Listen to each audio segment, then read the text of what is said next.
microphone cutting in and out. I noticed that whenever I was pulling videos yesterday. My mic was fucked. Let me know if it's doing that so that way I can figure out what the hell is causing it. I think it was because I was looking this way.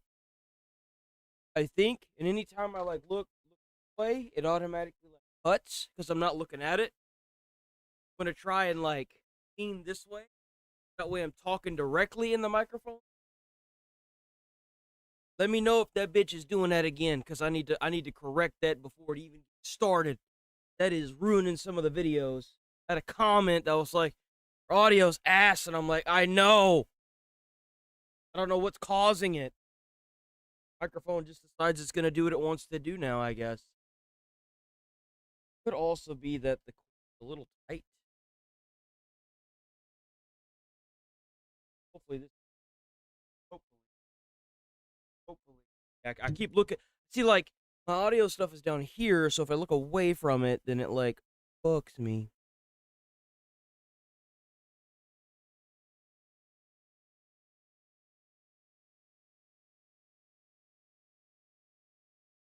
Right, man. That's right. It gets better every step. That's right. I take it one step at a time. That's just how it be, man. That's all right. We're gonna get into some new gaming stuff. We're gonna watch some funny shit, and then we're gonna cheer everybody up. That's all right. We got. I thought this game looked kind of funny. It's called Shark Den. I'm so curious. We got a couple new games. We have a little bit of Ghost of Tsushima from the state of play yesterday. I'm so curious to see what all they did for the game. I do know that there are some limited edition controllers and consoles that are coming out for Ghost of Tsushima. Ghosts of Yotoi.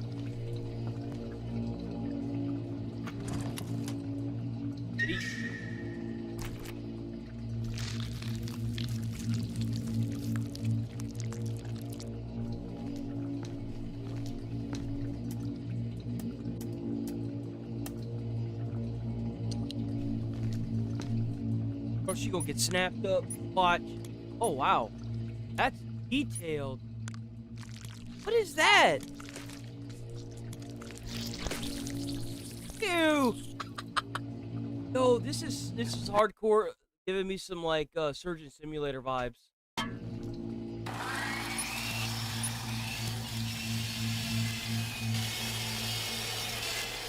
Dang.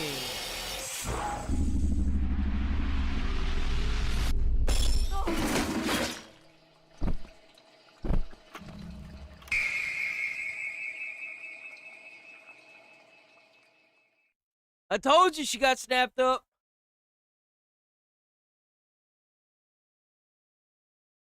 Doing much better now. Much better. I have weight. Can keep distracted. That's right, man. Hey, sometimes all you need. Sometimes that's all you have in life. So, hey, grasp onto that and hold it tight. Don't let it go. That's for damn sure. There's sometimes in my life where I'm like, dude, there must have been some higher power watching my sorry. Oh, there's no way, dude.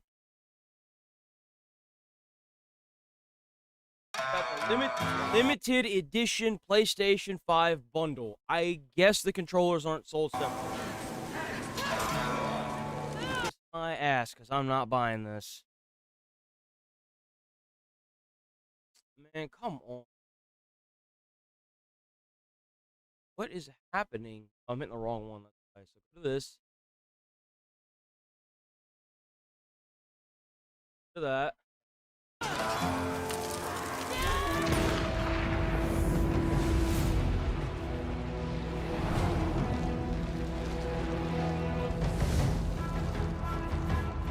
Ain't gonna lie, the controller looks sexy though. I'm thinking about that controller. I'm thinking about the gold and white one.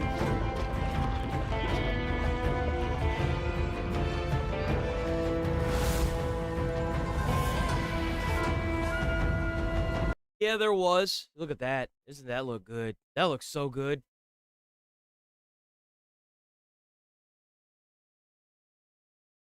You don't really need to sell the consoles. I mean, you could just buy the plates, I think. Because these come off. The sides of your console, they come off. You can, like, They're mix and matchable. It's also a black. This is PlayStation.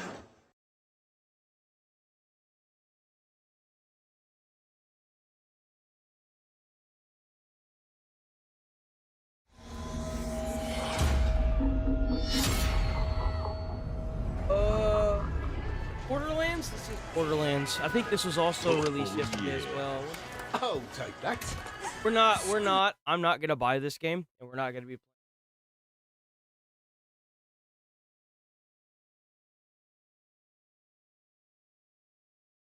Wanna be greedy? There's your...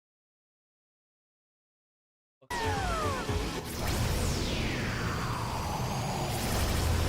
don't know why I was gonna waste my time on that. Got some Astro Bot updates finally. If you were interested in playing Astro Bot, watch the book say Black they added some.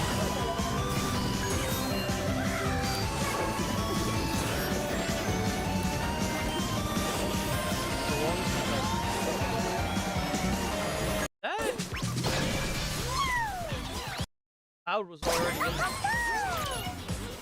I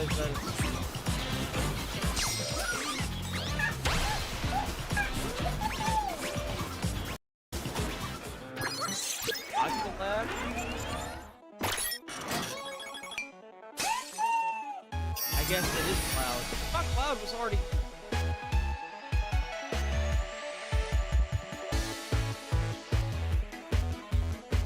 Oh, you actually get a sword? Is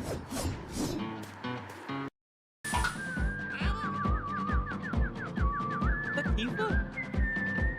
That's totally Tifa. What is it?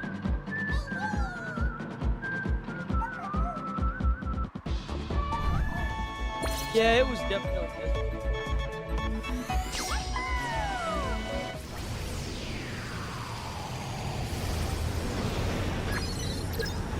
Are we watching? That's the last thing Okay, that's cool. Oh, it's oh my god, what is this?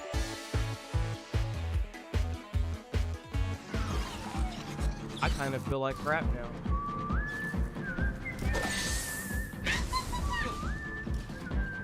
Huh.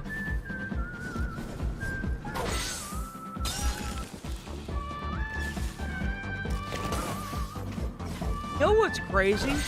They did the Final Fantasy VII Rebirth. Dude, I never beat it. Fucking game. I got so far in it.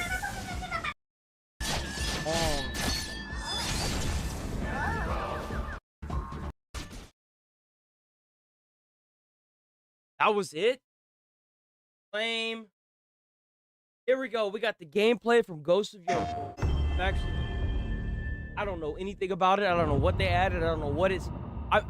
I purposefully didn't watch it yesterday whenever Aspen was covering it, or when anyone was covering it. Hello, everyone. This is Jason Connell. You have no idea how many streamers got on and was like, oh, did you guys see this? Nope. Nate Fox from Sucker Punch Productions. Ghost of Tsushima was an honor to be a part of. And today, Nate and I get to share more about our If you fuckers make this woke box. next game, Ghost of Yotei.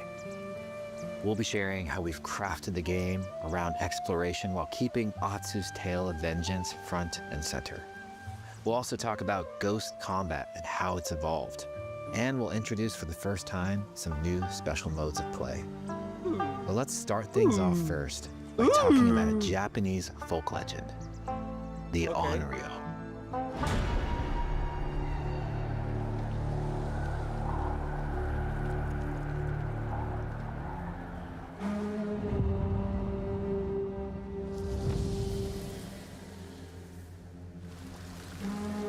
The people of Ezo believe Atsu is an Onryo, a wrathful ghost bent on revenge. Ah. And they're half right. Atsu doesn't care if she lives or dies, so long as she can punish the Yotei Six. a ruthless gang who slaughtered her family. After 16 years in the South, she's returned home to put their spirits to rest.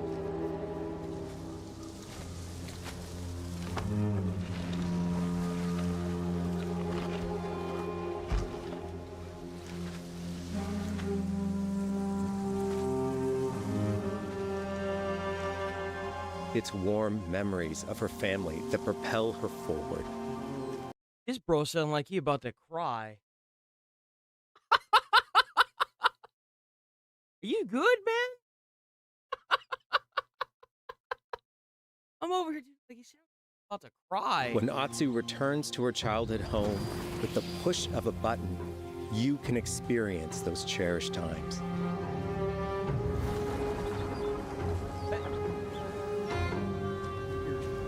By giving you the freedom to explore Atsu's past, the wound of her loss becomes personal.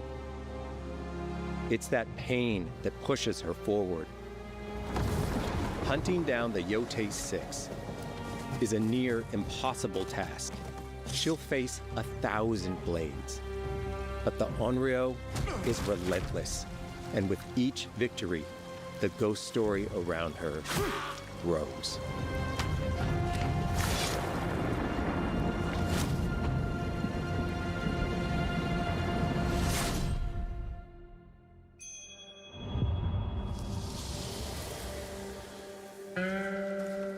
Ghost of Yotei focuses on player freedom more than any game Sucker Punch has ever made.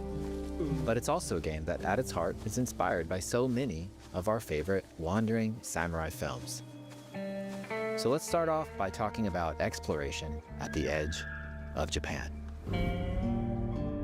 We all have different playstyles, so we set out to make an open world game that lets... By the way, the entire thing from yesterday was just... This is the only thing they did. You drive your own experiences. Whether that's your curiosity to wonder, your thirst for combat, or this comes out in October, by the way, guys. a deep desire to stay focused on the story.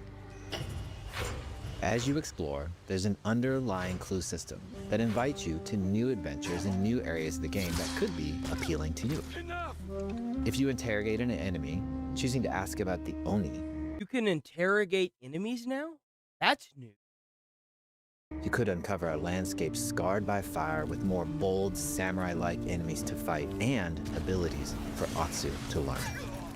Or, if you ask about the Kitsune, it might lead you to an area filled with snow and deception, enemies that ambush you, and new ninja-like tactics to study. Atsu draws cards for each clue to keep track of all available adventures. The more you play, the more the game unfolds for you. As she makes progress against the Yotei 6, her legend as the Onryo grows. It's her. Bounty will go up, drawing the attention. You're gonna call me the corniest dude alive? I don't know what it is. I think that's one of the reasons why I fell in love with Samurai Jack. Because every time some of the shows that you see, Samurai Jack, some of the episodes, walks into like a bar or like something like this similar, and the sliding sound of the door and them just standing there. I don't know what it is, man. It's just Of deadlier aura. foes. Love it. Are you lost? I'm looking for some old friends. The Yotei 6. Show her the door. There is a hefty price on Atsu's head. Now, Atsu can also hunt down her own bounties that bring her all around the land. This is Really? a lucrative way to make some money to fuel her vengeance quest. Got bounties now too? Really? It might actually shit. Kind of spot. It might actually be good. Doing it again. You're not off plan, Eguchi. You're here for my bounty. Oh, is it like the swordsman from the first game? Yeah, it totally is. Those were so cool. Oh, look at that. So green and lush. Color grading is astonishing. Hidden in the world are altars of reflection. Finding one It's like the first inspires Atsu and unlocks a new ability to help her This on the looks like journey it's ahead. very cool. I'm starting to get very impressed. Ooh, look at the skill trees. They are fun to find on their own, but for a quicker route, you can always buy a traveler's map from the cartographer. That's cool. Ghost of Yotei isn't going to rush you through anything. You can choose what motivates you most. But we think the best way to play is to simply pull out your spyglass, find something interesting on the horizon. That's what I'm talking about. You know how long it's been since the game has let you do that? It's been a minute. And enjoy the ride. That's right.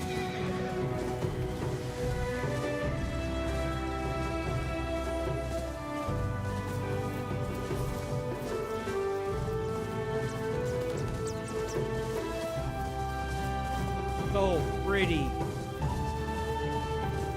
Jesus, gorgeous. Look at the hills.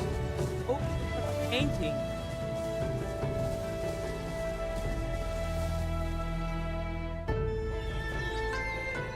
The lands around Yotei are Oh fast. my God, look at that. It's not about checking it all off, it's about engaging in the content that gets you excited. Oh, they brought it back. Embrace they brought that back the bamboo. curiosity and let the wind guide you on your hunt.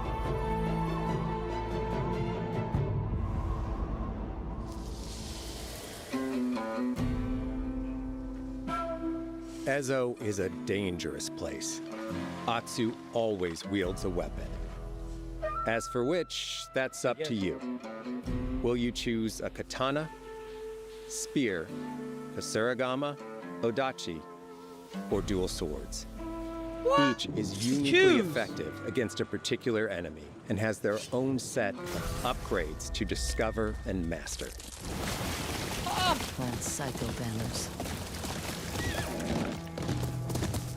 Let's see how she uses these weapons in the field, searching for leads on Lord Saito.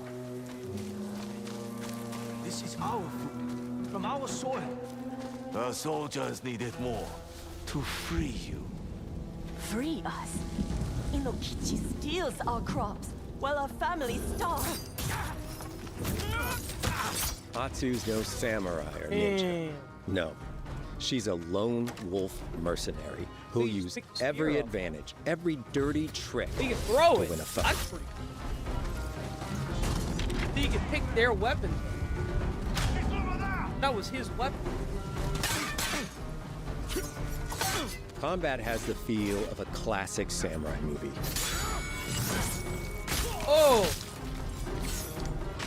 Every motion counts. It's about lethal precision.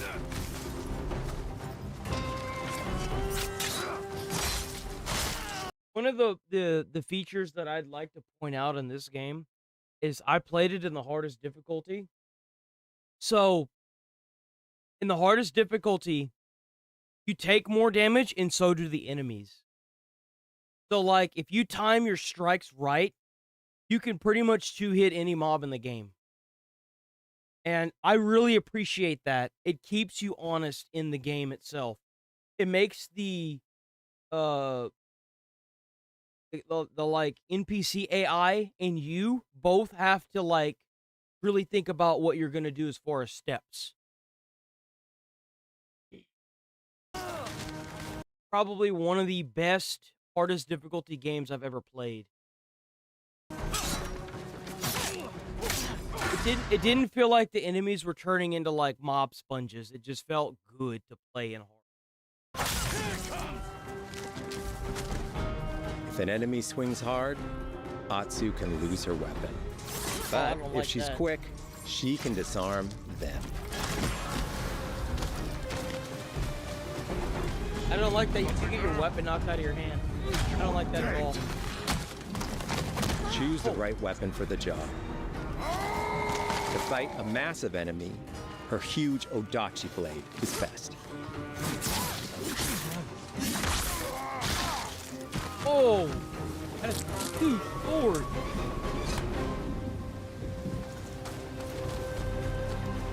God damn, that sword is massive. Cut down a goddamn tree with that thing. He looks like the one in charge. Tonight, we feast! Come on.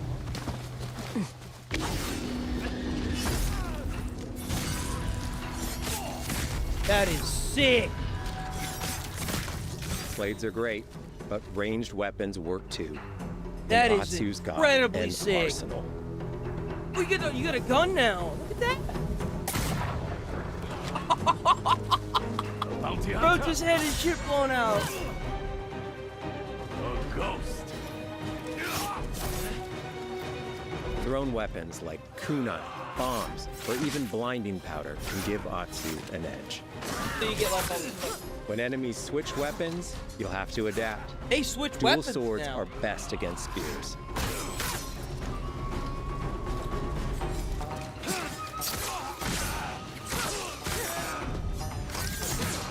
Dang. No more!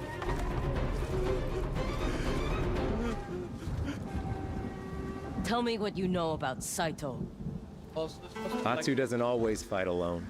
She'll meet several allies on her hunt, Yeah, I saw the including dog. a mysterious dog. wolf.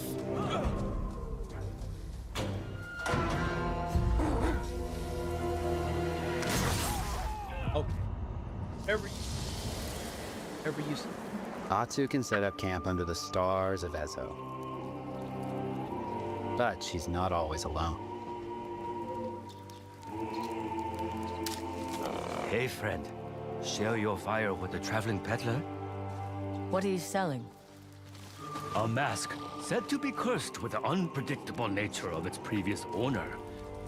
Camping under the stars is a great way to rest up, play your shamisen, or cook to ready for a fight ahead. It's also designed to help bring important characters and upgrades straight to you. In fact, in place of the journal menu from Ghost of Tsushima, we've opted for a more character-driven way of managing allies and vendors you meet in Ezo. Over time, Atsu grows to have her own wolf pack.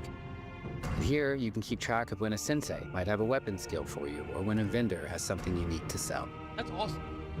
Managing upgrades, resources, when to buy what, can be a burden in a big open world game. At campsites, members of your wolf pack can catch up with you, offering upgrades and unique items.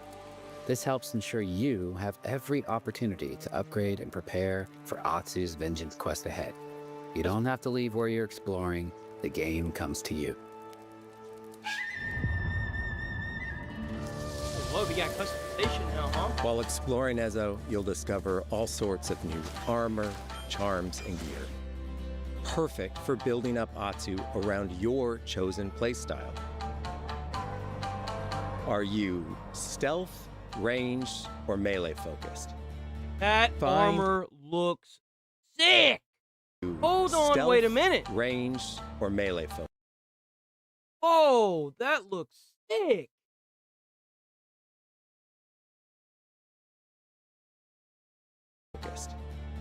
Find and combine the pieces that are just right for you. And of course, customize the look of your armor and weapons to make sure that your version of Atsu looks and fights just the way you want. Oh, you can customize the cloth. Oh, that is so cool. Oh, man.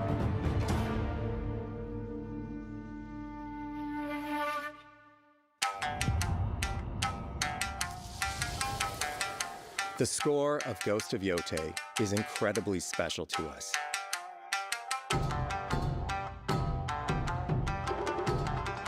Our amazing composer, Toma Otoa, has created a mashup of Eastern instrumentation with Western flavors, brought to life through an exciting collaboration of many talented artists.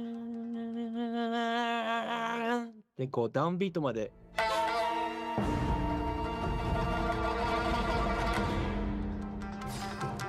If If you like what you heard, we're releasing 2 tracks featured in today's State of Play on your favorite streaming service immediately after the show. Oh, wow.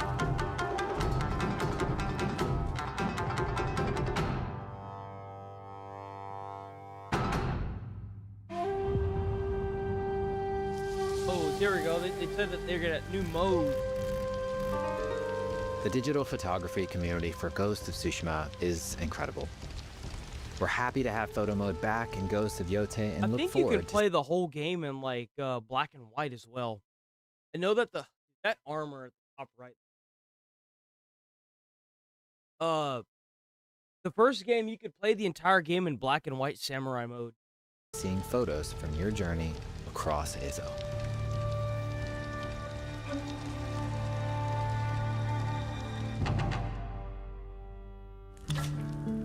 We want playing through Ghost of Yote to feel like stepping inside of your favorite classic samurai films. So, from the beginning of the game, we're happy to offer a full Japanese voice track with full lip sync that you can play with subtitles. That's Yo, that's cool.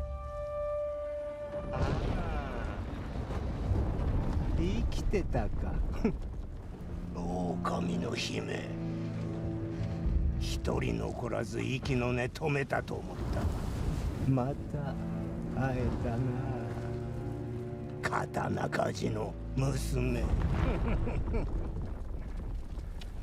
覚えておけ圧だ To take the feeling of stepping into a classic samurai cinema experience one step further, we are honored to once again Maybe we can get the game. That seems like it'd be so like immersion. partner with acclaimed director Akira Kurosawa's estate for Kurosawa Mode, which emulates his classic black and white films. Oh, they brought it back! No way! Yo, this game's gonna be fire! I said that about Death Stranding too. I was disappointed. It's not disappointing me.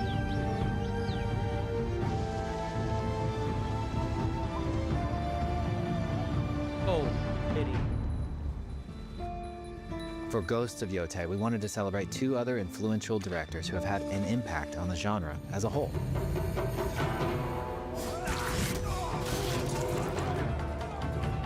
First, we've partnered with Takeshi Miike, director of 13 Assassins, for a mode that puts the camera Oh, closer if you to haven't seen that movie,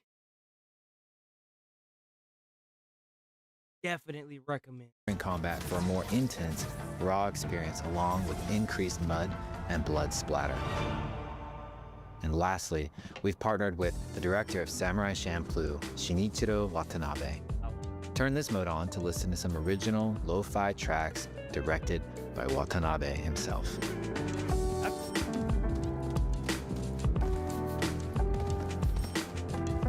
A little too modern for the style, but that's like the idea of it. That is so pretty.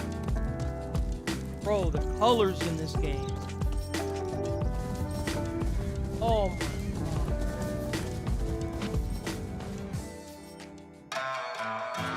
There's so many ways to make your Ghost of Yote playthrough your own. But no matter how you play, here's one way to experience Ghost of Yote that is sure to be special. Oh yeah, the collector's bundle. That's dirty.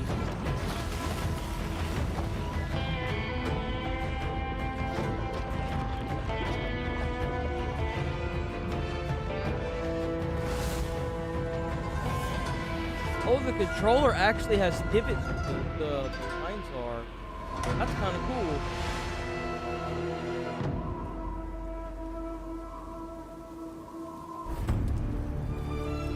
I think the white one's better because you could really see the divots on the white one compared to the black one.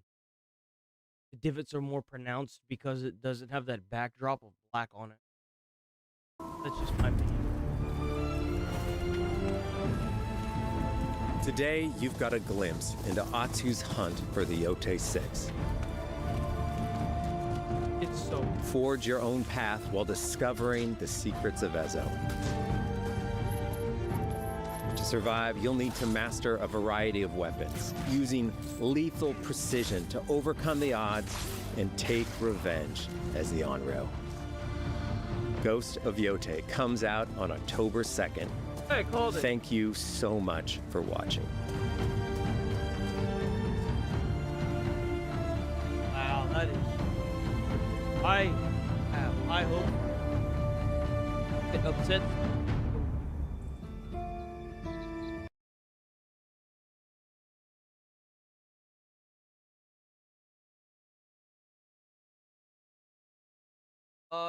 Wait.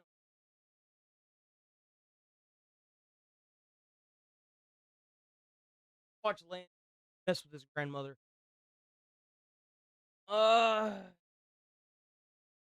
And keeps doing that, huh?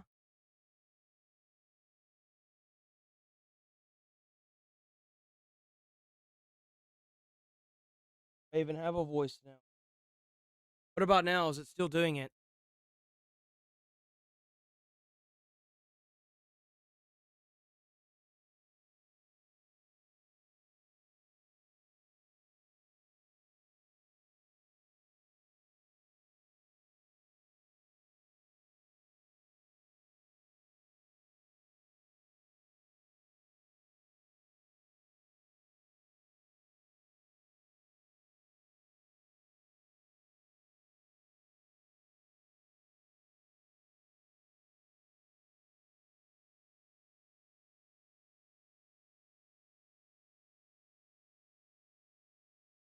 Kind of crazy because it just started doing that.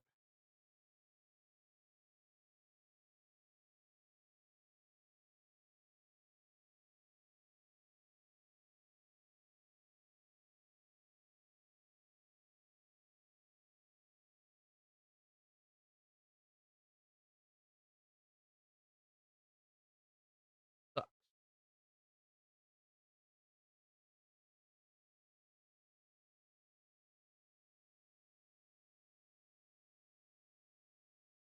No. I wonder why you are doing this to me.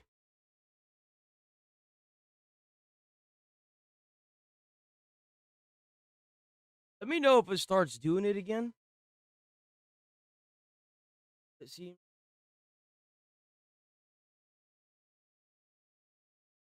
Maybe? I think you're right. I think it did start doing this whenever I had the AI.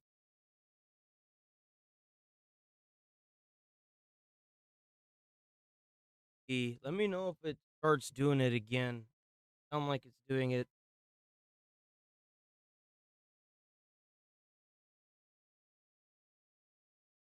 Shitty. So like,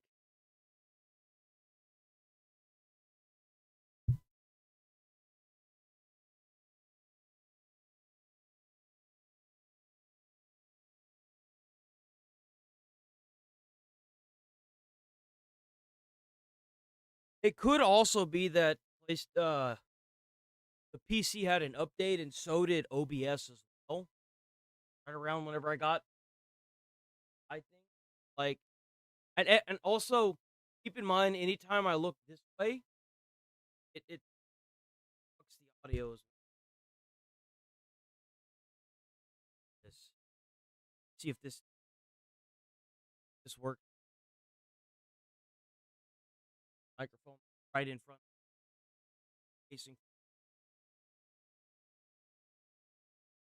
No, didn't. Just started happening like this week.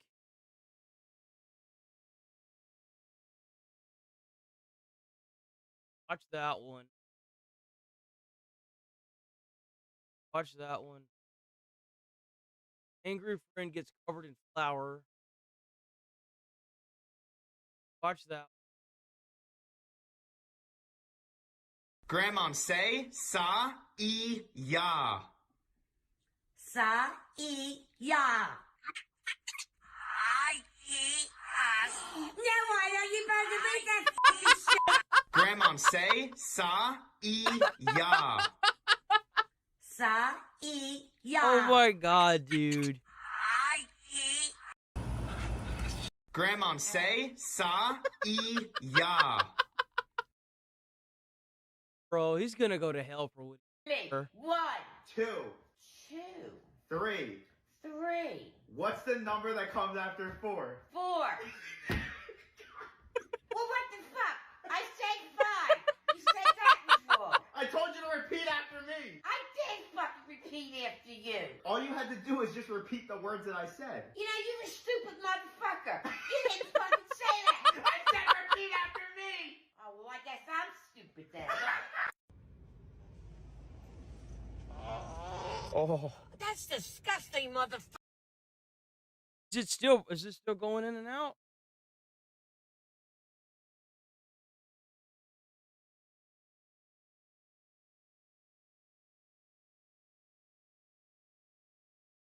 Really hope this is going in and out.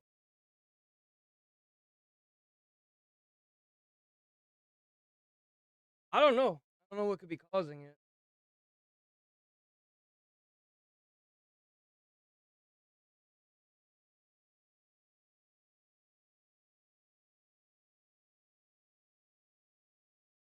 Doesn't have like it's got the same chords, so I don't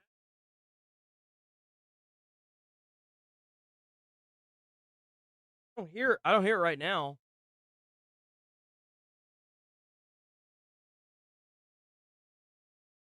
It's worse whenever I'm not close. Like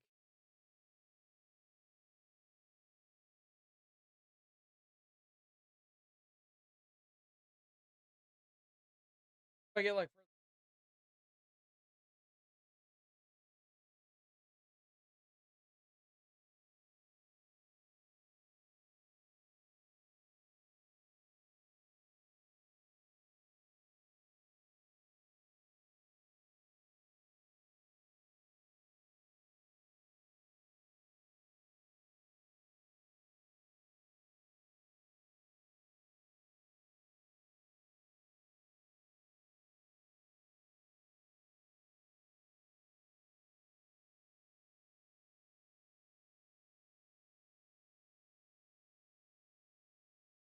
what about now?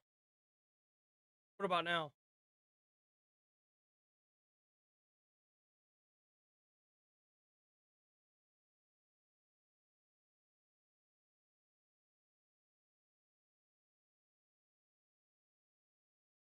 What about now?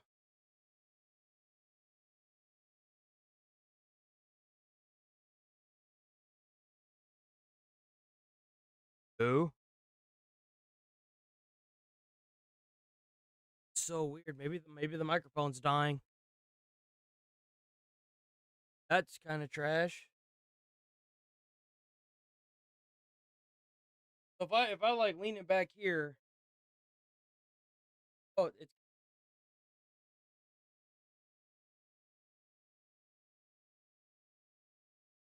not.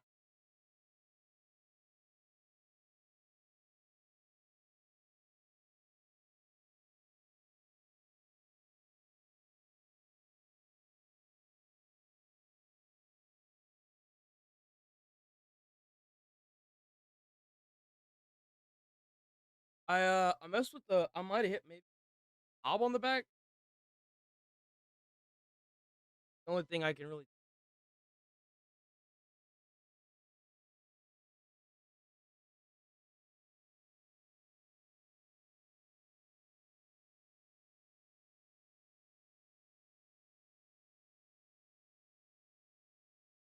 know what it is.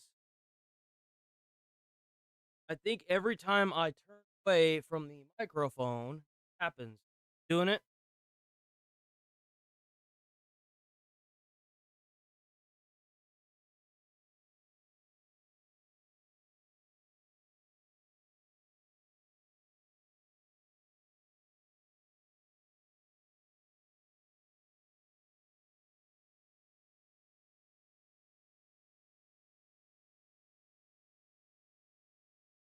Yeah, it totally.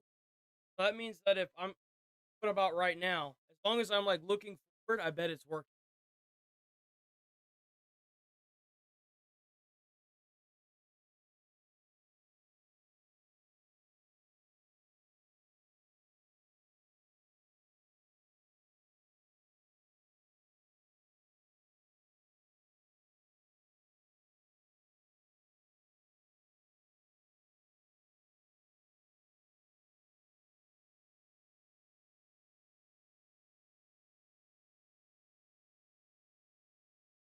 Got a hiccup. So fucking weird. Microphone's working like lying on me. I know. Hope this microphone.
If I don't like mess with it.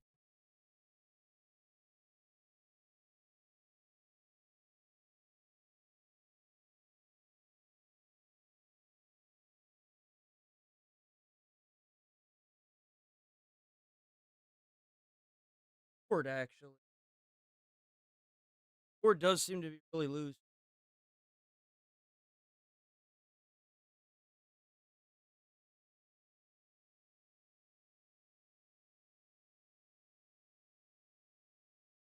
Is my voice going in and out?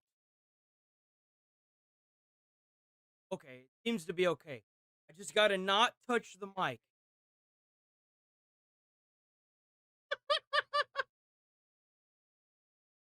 Out of habit, I already know.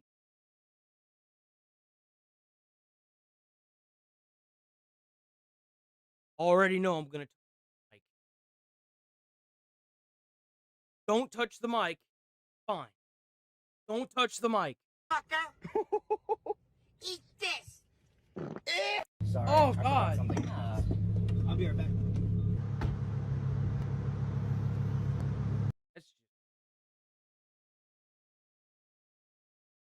Got other people in on it. That's just wrong. That's wrong. Ow! Ah! What? Next! Oh, so bomb? No, he's not. He's about to shoot that into the fucking... Oh my god.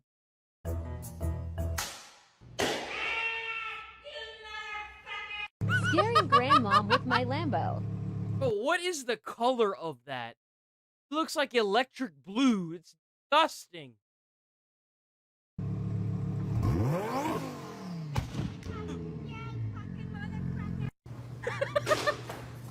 Lance, hey buddy. Lance? Oh god. What to do to my grandson? Liz! Liz! Liz! What's wrong?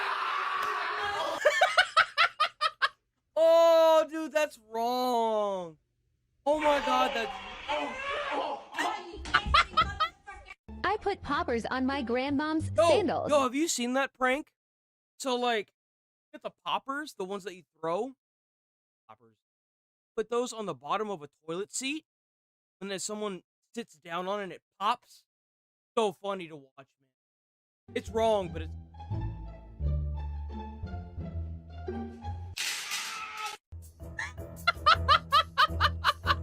Oh my god, dude, the party popper. That's brilliant. Oh. When I cut her off Wearing a thong. on the fucking tripod, I'm oh, hell no, man. What the fuck, man? Hey, Grandma. What? Can we get a picture together? Sure. All right, ready? Smile. Yeah, let's clean the inside of this car, too. Hands It's off, hella Daddy. Why dirty. don't we get out? No, we'll do it right now. Ah, you motherfucker! Get me the fuck out of here, you No! That's just the soap. You better soak your dick and get me the fuck out of here now. No, now we gotta clean you and dry you off. I want to get the It's still going in and out. Fine now. Like, what?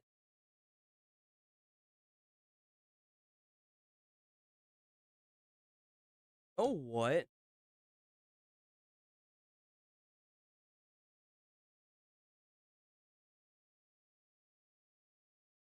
I bet. I bet it's the filter that I have on my microphone. I have a Docker automatically lower certain things.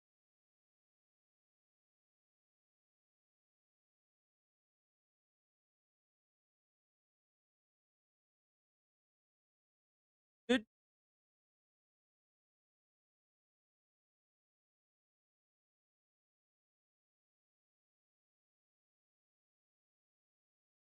Oh. Oh. Why are you not working? Working now. It needs to be redone. That's the only thing I could think.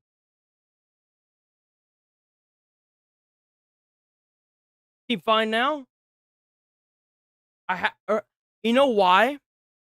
I think it's because I turned my microphone down, the volume on it, the slider, whenever I put miles up. I think that's what did it. Is it better now? It should be better now.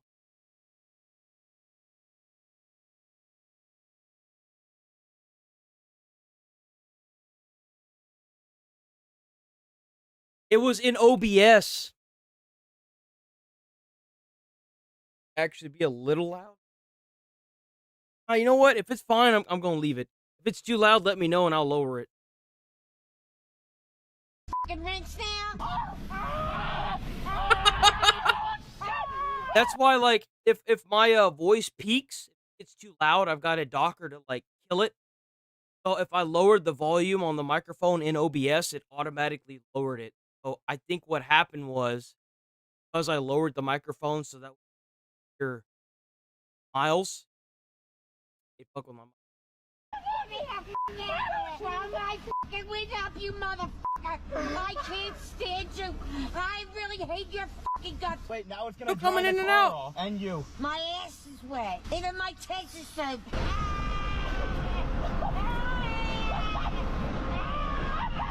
What the fuck you do?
Now it's popping up.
Back to me, you jerk.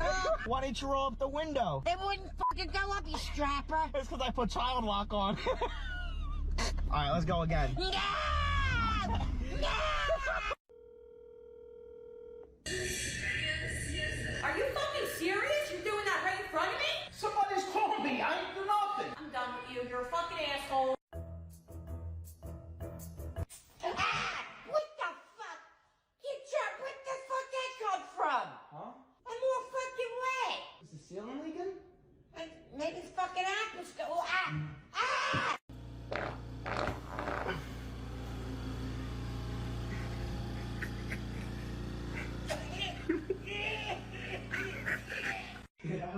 Tag, give it! Stop! I don't like this game!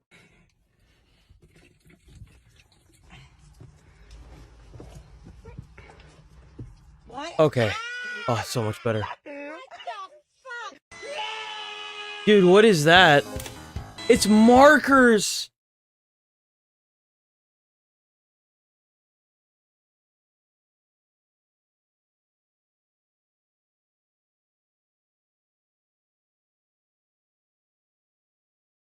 Yep, I'm back. I'm back. It's working now. It should be good now.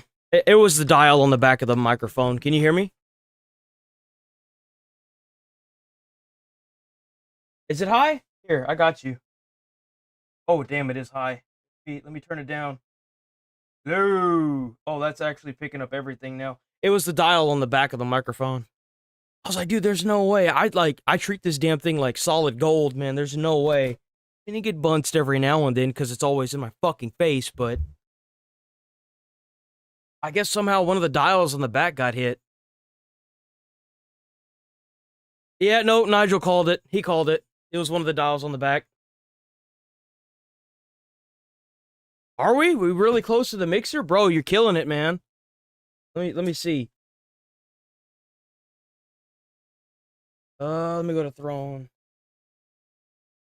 Throne. Gonna add all kinds of fun sound effects when we get that mixer.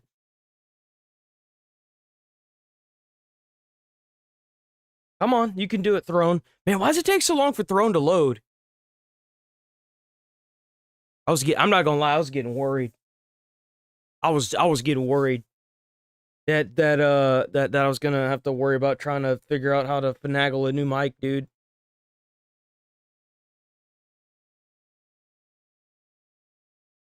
Where's the dad? Oh, damn, 85%. Bro, Nigel, you killing it. And whoever else is actually putting money towards it, I hope somebody else is putting money towards it and not just Nigel. If you can't afford it, don't worry about it. Can't afford it, don't worry about it. But if you can, every little bit helps. You guys are doing awesome just by being here. I noticed that my watch hours didn't go up, but don't worry. Typically on Wednesday, Thursday, and Friday, the hours don't go up. They hit on Saturday and Sunday, and I know they're going to go up because I published a video from the stream, and I got 24 watch hours, boys. So I know it's gonna go up. It's just a matter of time. So don't get discouraged. We're getting there. And we're already at 2,802. So if you don't take into account the watch hours that are gonna hit on Saturday and Sunday, it's gonna be pretty, boys. Day one of complimenting Grandmom every day. Oh my god, Grandma, you look so beautiful today. Shut the That's just mean. fuck up, you ugly ass lying motherfucker. Oh. Got everything ready? Oh, dude, that is some cold. That's cold. Yeah. How much are you packing? I don't know, 5 to 6 inches.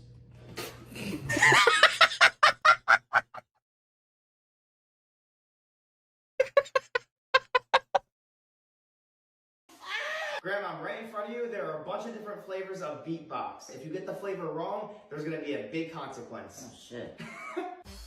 It tastes like alcohol. It is alcohol. What's the flavor? Blueberry. Oh. Lemonade. Who wasn't expecting that one? I'm not sure about this one. Apple juice. Ooh. It was watermelon. Yeah, there's water in my melons. Grandma, can you believe they're still together? Who? After all the shit they've been through? Who? Your butt cheeks. I hope so. Surprised you think's still together. Oh, that's just mean. Oh! No. Oh, bro, she's about to have a heart attack. There's no way.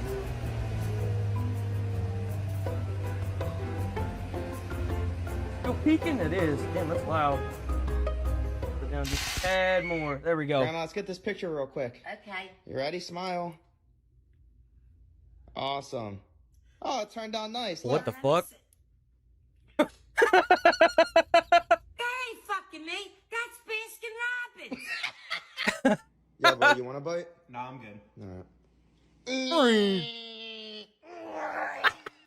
Babe, can you get me a napkin? What is that? Is that ketchup?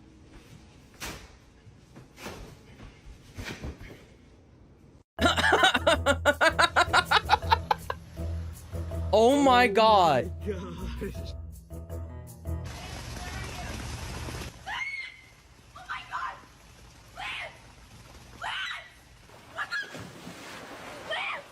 That is the most diabolical shit I have ever seen in my life.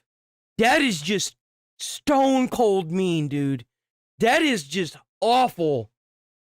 That is so mean. Oh, I love you. That is just fucking mean, dude. Oh my god. Oh my. Oh, God help me. Let's go. Ah, you motherfucker. Yellow soap. I'm gonna get him. Wait, what the what kind of soap was that? What the fuck? You did this shit to me? Oh my god, dude, what?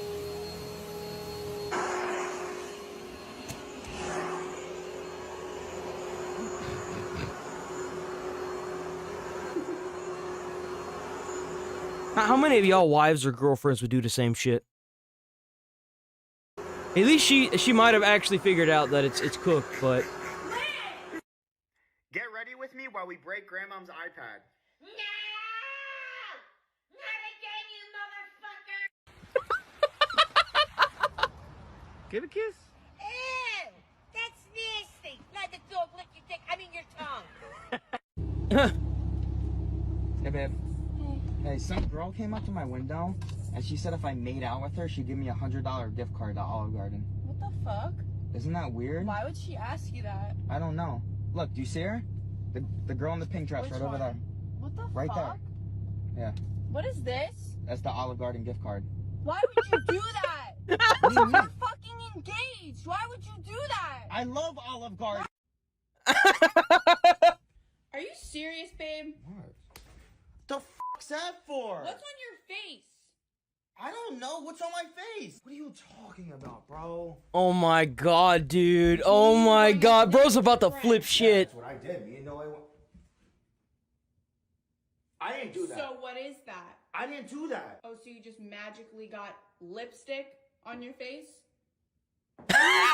His face, he's so confused. You tell me. We went out to get food. That's all we did. You're getting defensive, which means you're guilty. No, it doesn't. It means I'm confused. We went out to get food. That's all we did. I've been here. Okay, then why is there red lipstick on your face? I don't know. Well, you know I don't wear red lipstick, so you know it's not mine. Yeah, well, my friend Noe doesn't wear red lipstick either, so I don't know. Maybe Grandma gave me a kiss. I don't know. Really? Grandma gave you a kiss? That's your excuse? Yeah, Grandma didn't give me a kiss, bro. I don't know how the hell this got here. I really don't know. All right, there we go. Hey, babe, are we smashing tonight? No, I'm too loaded. Oh! No. Oh, he's shaving her eyebrows! Damn, Grandma, you looking sexy as hell now. What the fuck you standing there? Oh, I remember seeing this one going around. So you have to keep a completely straight arm and go back and get as many in your mouth as you can. 2, 1, go.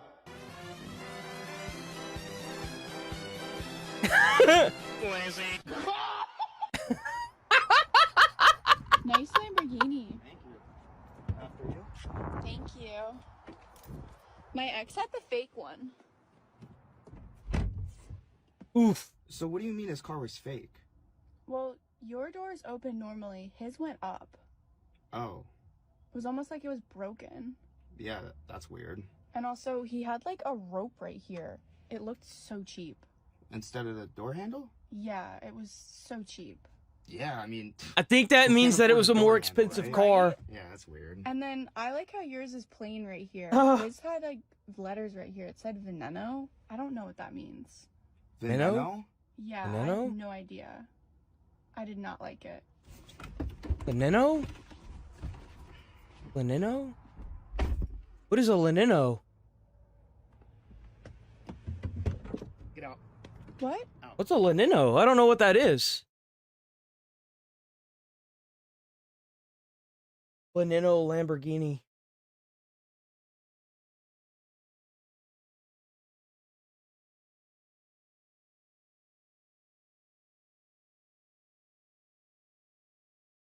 I don't know. I don't know what that's supposed to signify. I'm not like a car guy. Shit, I'm pressing buttons. Oh no! Why? Please get out.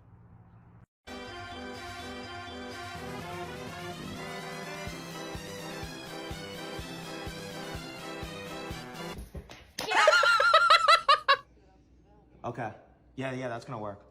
If you can pop all these balloons, I'll pay for your next nail appointment. All right, let's go. Nice. Ready? Nice. Grandma, did you know that if you put salt on top of ketchup, it makes it warm? Add some salt. Yo, that's crazy. Try it out. Put your hand. You feel it? What is this, babe? If you want to get to him, you gotta go through me first. Mm-hmm. Best brother ever. No!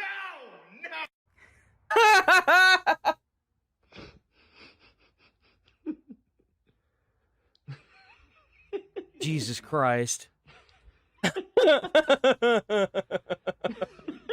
me too. What are you doing? Bro's gonna like shit one out. You think you're the shit, bitch? You're not even a fart.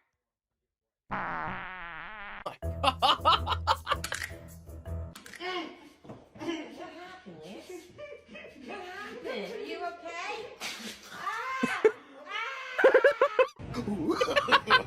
No. Oh, that's just wrong.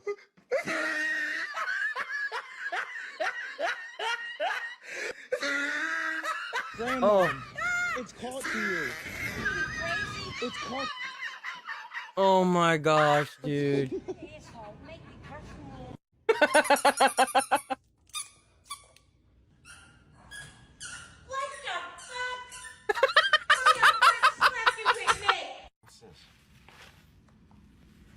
just went with 2 reflux. Grandma, can I see your phone real quick? I'm reading something, Lance. Just give me it real quick. I just gotta check something. Yeah. Jesus Christ. I'll be quick. Well, come on, I was reading something. Okay, simple as that. The hell's he doing? Yes. What do you got, a hemorrhoid?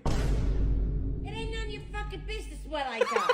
How to stop a hemorrhoid from bleeding? Stay out of my fucking business. What is this shit, man? Just oh keep my walking. god! I am. What the fuck is this? Alright, let me know when your fingers are up. Ready. I want to say The Lamborghini Veneno is a limited production high performance sports car. It was developed to Veneno.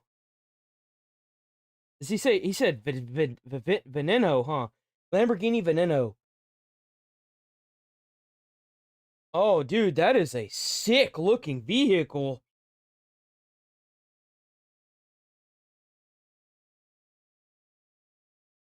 That is insane looking. You got it right. Really? Yeah. Let's go! How'd you do that? Alright, let's try this again. Okay. Let me know when they're up. They're up. Let's go with 3. Oh, now come on. There ain't no way you see you cheating motherfucker. I got it right? Yeah. Oh, yes! Yeah! I'm not cheating! I told you I got eyes in the back of my head. Well, you better close that motherfucker then. Okay, let's go again. Let me know. Are you good? Yeah. Okay. She's so angry. You're a cheating motherfucker. Hey, Grandma, didn't you blow bubbles as a kid? Yes. Well, he's back in town. I heard he's looking for you. You nasty motherfucker. Oh my God! That sounds so fake.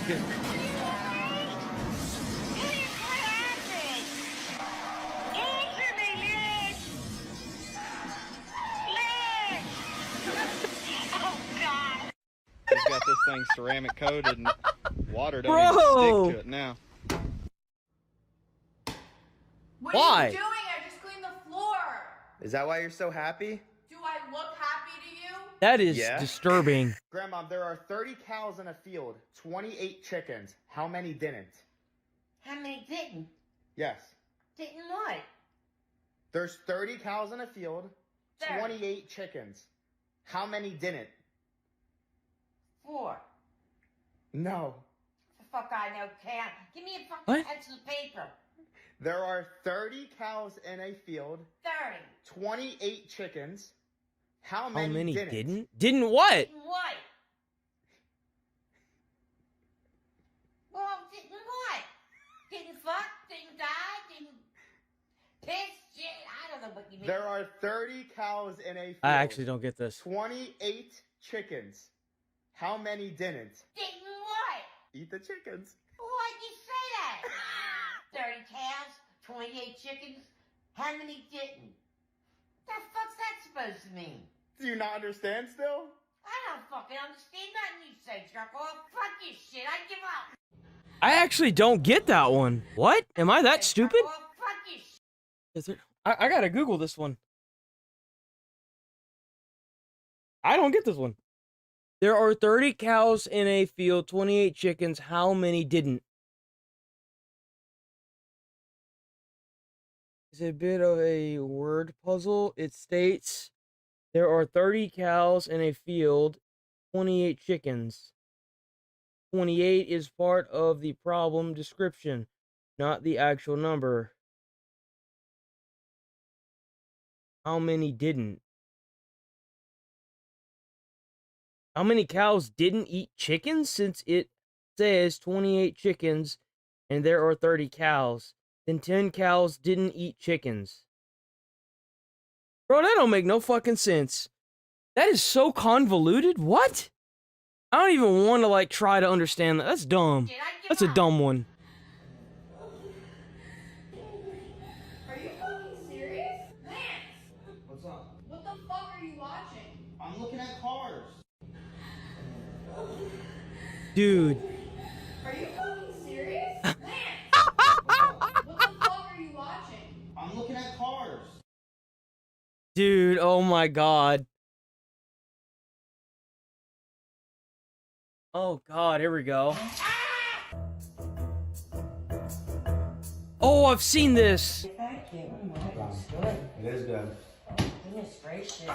These are grandmothers that I would replace my grandma with. Number 1, no one. Because I love you and I care for you. What? You're a fucking dickhead, you know that? Where's the thing I wanted? The thing you wanted, I asked everybody in that store for X-Cock 5. They told me they didn't have it. It doesn't exist. And I'm arguing. Okay, you ready for the surprise, Grandma? Yeah. You're gonna look straight ahead in 3, 2, 1. No, the camera. You said straight ahead. The camera. Ow! Oh, what the hell did you do, you ugly motherfucker? All right, Grandma, read these off. 1 sock cutter, he cut socks. 2 sock cutters, they cut socks. 3 cocksuckers cut... Ah! Damn, Grandma, them toes are looking fun. Bro, she gonna kick him. Yeah. She gonna kick him, dude. She gonna kick him. Grandma, you wanna go get some donuts? Yeah, I'm down. Oh my god. Stop! Let me get the fuck out of the door. Shut up, motherfucker.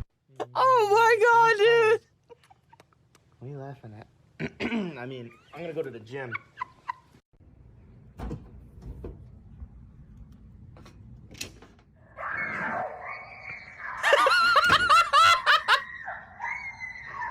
This is my grandma, and she's about to shit herself. Please, I swear, I'll get you the money. Please don't do it, please. Please. Don't do it!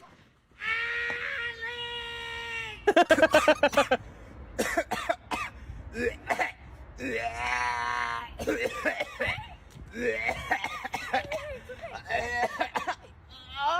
Daddy?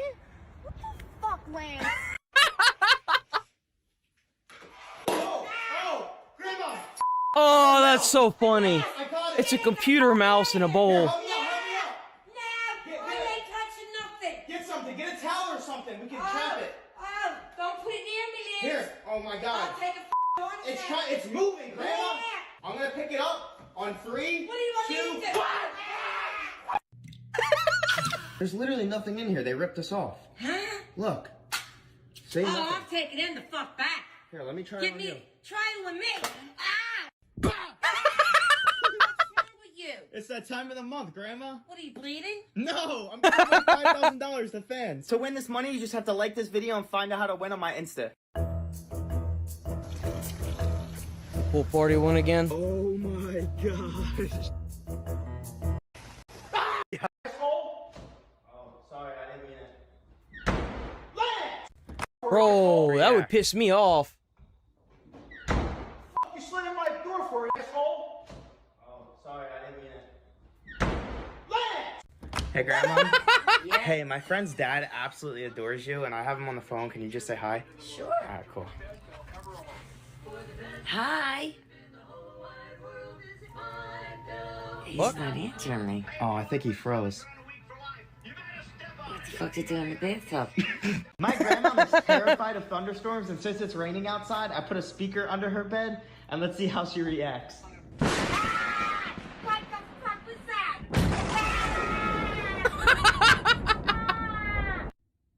Babe. Babe. Right? Right? Hell no. It's toast. Oh my God! Grandma, hurry up! The toilet's Yo, smoking. the shirts are low key bad at. Dude, oh my god. Toilet's smoking! Oh my fucking god, this! How do you come up with this shit, man? Low key, that go hard, man. That's crazy. Grandma, hurry up! The toilet's smoking! Oh my fucking god! Oh my God! Grandma, hurry up! The toilet's smoking! Oh my Bro's either batshit crazy or a fucking genius. That is crazy, dude. That is just mind-blowing levels of fucking creativity. fucking god, this!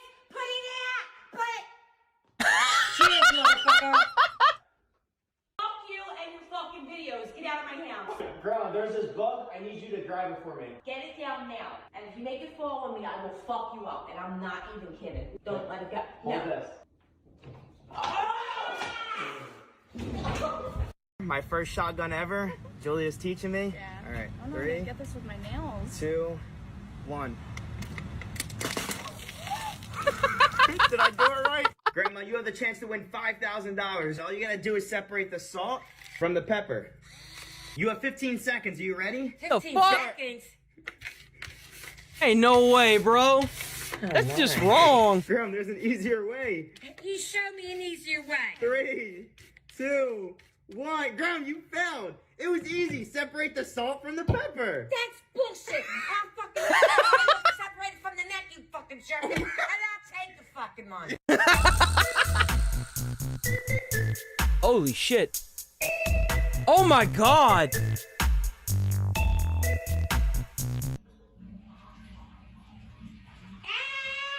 My fucking head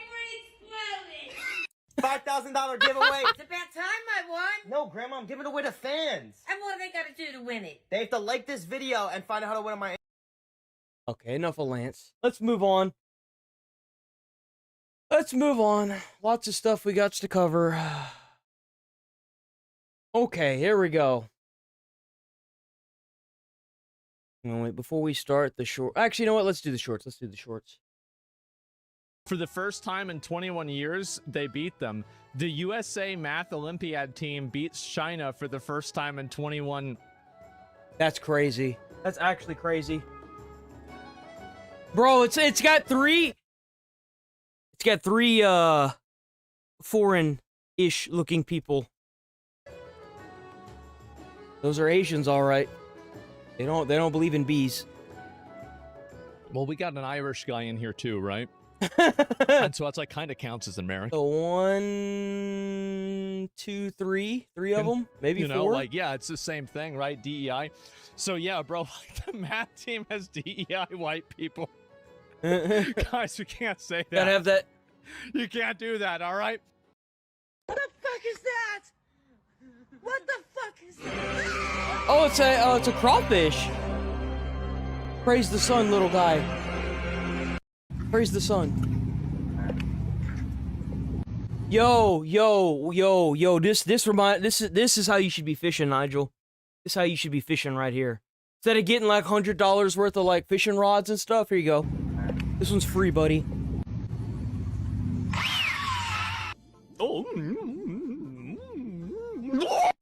Samuel, who is autistic and has Tourette syndrome, can perfectly imitate 50 Bro, what an ability, by the way. What an ability.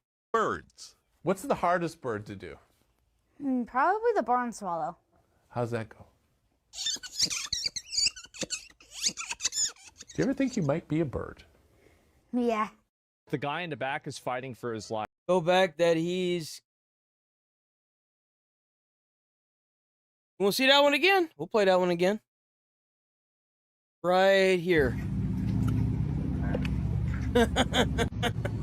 You gotta admit, low-key, that's brilliant. I don't know how that would work with a bigger fish, but like...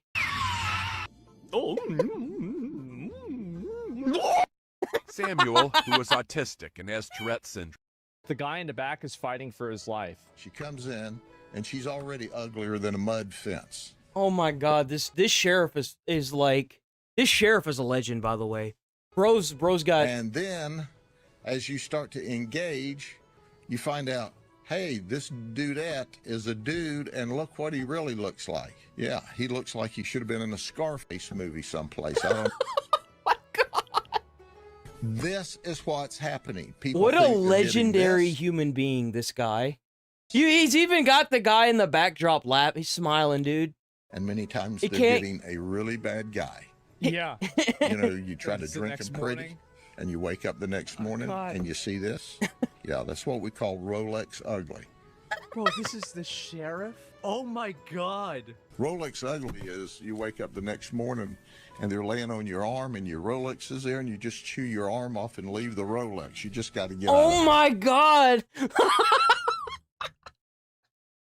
Holy Jesus. it. You don't care about the Rolex.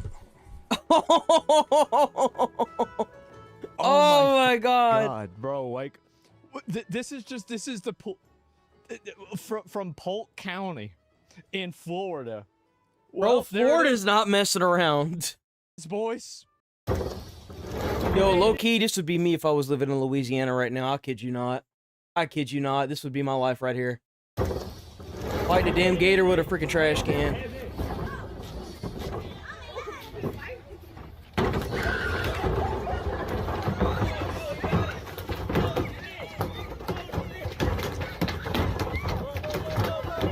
Pick it up, pick it up, pick it up! Come on, pick it up! There you go. Neighborhood hero, look at that man. Bro needs a medal, he needs like... This guy kept threatening people, but one man quickly put a stop to it. He was walking... What's gonna be a genius idea? Just if you see a crocodile, put him into the garbage can. That's it. Yeah, I know, right? They can't get out. He can't tear through the plastic because it's too heavy duty. Like, it's brilliant. Around with a pocket knife, threatening both staff You'd and be customers. surprised how often that happens. They do the same thing with snakes as well. You get an empty garbage can, plop it over them. Just to get money from them, but that's don't do that. Don't do that, by the way. Don't be that guy. Because the last thing I need is like someone to get bit or eaten or something, and then them be like, "Oh, he watched this one streamer that said that if you do this, it works." He probably got lucky. One of the bystanders, who happened to be a veteran, decided to intervene. Dave Chappelle. Oh! The man was then disarmed and detained until officers arrived, who arrested You know what's him crazy? on the spot. Is he was waving a knife around in Texas. You could have shot him. Would he have deserved it? No, but that's a natural selection right there. You play stupid games, you win stupid prizes. Congratulations. It's my legal right to own and to use a gun to protect myself. I'm a licensed gun owner, so when I came down the steps, I see an intruder in my kitchen. I was yelling at her to stop. She kept moving towards me. I cocked the gun so she knew I was serious. I fired a warning shot out the back door. And I'm scared for my own life. I am running for the back door. I am full on fight or flight mode. Well, you did enter his house. So in all honesty, in the state of Texas, he could have shot you and killed you, and there wouldn't have been anything that anybody could have done. So if anything, the fact that I think she's trying to sue him because she fell and hurt herself, that's stupid. Trip over 2 of the steps and end up landing on my left side. I had worked a double shift. I was exhausted. But my dad had called me earlier that day and said, "Come crash at my place." I walk in and I start calling for Dad. I'm like, "Dad, like, I'm home." All of a sudden, I see a silhouette of a man coming down the stairs, expecting it to be my father. I can hear him yelling. I get closer to him and realize that's not my father. In our country, as long as people use guns legally and responsibly, the law protects them. Here you were wrong. You picked the wrong house, and you are very fortunate that he did not shoot you. This woman goes absolutely crazy in traffic and swipes a knife at a driver. Look at that, dude. She got a knife. I always kept the gun right in this. Like, I always kept that door super, like, I never rolled that window down. I always keep, this is a mistake a lot of people make. Keep your driver's side window rolled up. If you're going to roll something down, and especially if you've got something in that side right there, like if you got a knife or you got a gun or anything there, you always keep that door locked and closed. And you keep that window up. You roll all these other windows down, keep this one up. Thankfully, she missed by a long shot, but her boyfriend comes over and starts pushing on the driver's door to break it. Look at that. The couple was furious over a small fender bender and wanted to get revenge, but their little plan backfires hard. Oh, there it is. Oh, what's crazy with her swiping that knife at that lady in the car, she could have shot her too. Like, once you start bringing weapons into like fights, dude, you're authorized to use lethal force. Like, it's crazy. Hilarious. The guy Hey, you was see raging at the so beginning, hard- she was driver. swiping a knife at her. Thankfully, Watch. she missed by absolutely Right here. crazy in traffic See? and Look, swipes a look, knife she got at a knife. driver. Thankfully, she missed by a long shot, but their little.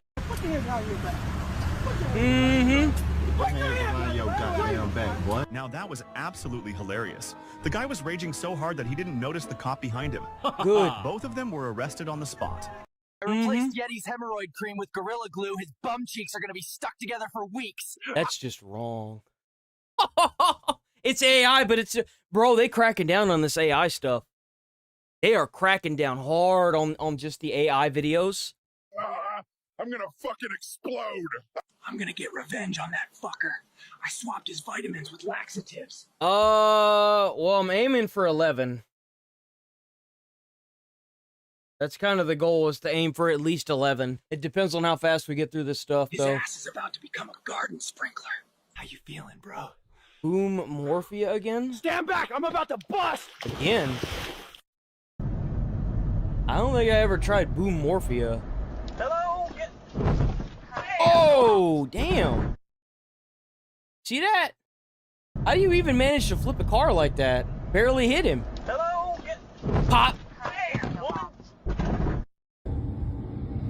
Guy almost totaled his Jeep just to come yell at some teens. Wow, he did. They doing better than me. Hey, no way I would have stopped. I'd have went around him.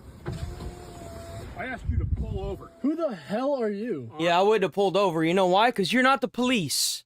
You don't get to just pull people over. I don't. That's not how really this care. works. Are you guys soliciting in this neighborhood? Because you've been chased out here. See, that's the big mistake he made right there, is rolling his window down. I wouldn't have rolled my window down. I would have just went right past him. Once. That was for soliciting?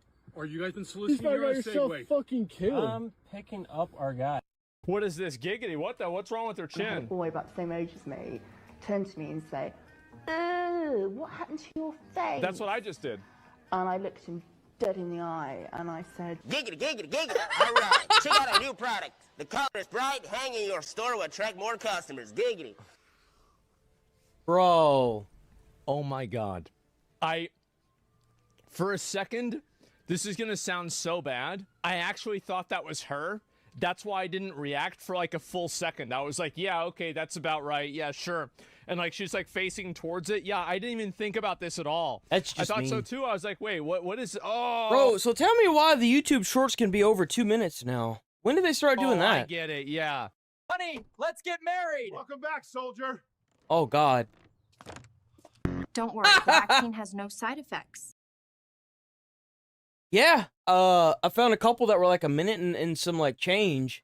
Like 22 seconds. Is that normal? Totally normal immune response. My god. Sir, is your house gone? No, you heifer. I take it apart on weekends to clean it out. Well, hey there, ma'am. You pregnant or something? Go on, take my seat. I ain't pregnant, sir. Oh, well, dang, you just real big then, huh? Easy there, big gal. Get the fuck away from me! I'm allergic to greens and will not participate in this. Well, I deserve a treat after that running. The driver My God, speeding dude. down the road at 52 miles from at 30. I pulled up behind her, I went up to her, and then I started talking to her, and she started yelling at me and said, "Do I know who she is?" I don't see how I could possibly be speeding and he didn't have a gun, a radar gun. Whoa, it's crazy. She doesn't know how she could possibly be speeding. Falsified the speed I was going. Maybe he knew who I was, just to get a little bit more money out of me, sir. I also asked for her license and insurance, and she did not have her insurance there. I changed persons. I don't think you need your insurance. I think they could look that up. I think. Day, I did not have my documentation on me, but again, Okay. it's his words against mine. He didn't have a radar gun. He doesn't need a radar gun. He has eyes. I am an upstanding member of this community. Yeah. You know what I contribute to this community. I'm asking for a little leeway here, Your Honor. The monies that you guys donate to the city, we appreciate that. Now you can help pay for those fines that you incurred. Case is dismissed. Anything in the car you know about guns, drugs, bombs? I got a 22 pistol right there. Oh, this is crazy. I didn't know that this was a thing. Apparently, it's like a it's a drug bomb. I'm not gonna say what kind it is, but they make it's not a drug bomb. It's a pipe, and then you know. But apparently, bro didn't know how to make it. I'm not retarded. So when I search the car, am I gonna find anything? No, you already did. I guess the white stuff I saw was like dust or something. Yeah, I've been cutting wood for the last 3 months. I think it was pipe from a plumbing. It was from plumbing. It's good. Like, oh, what the fuck? bro got so lucky. He got so lucky. What the fuck was that? I thought it was an airbag. What the fuck was that, man? Hey, come here.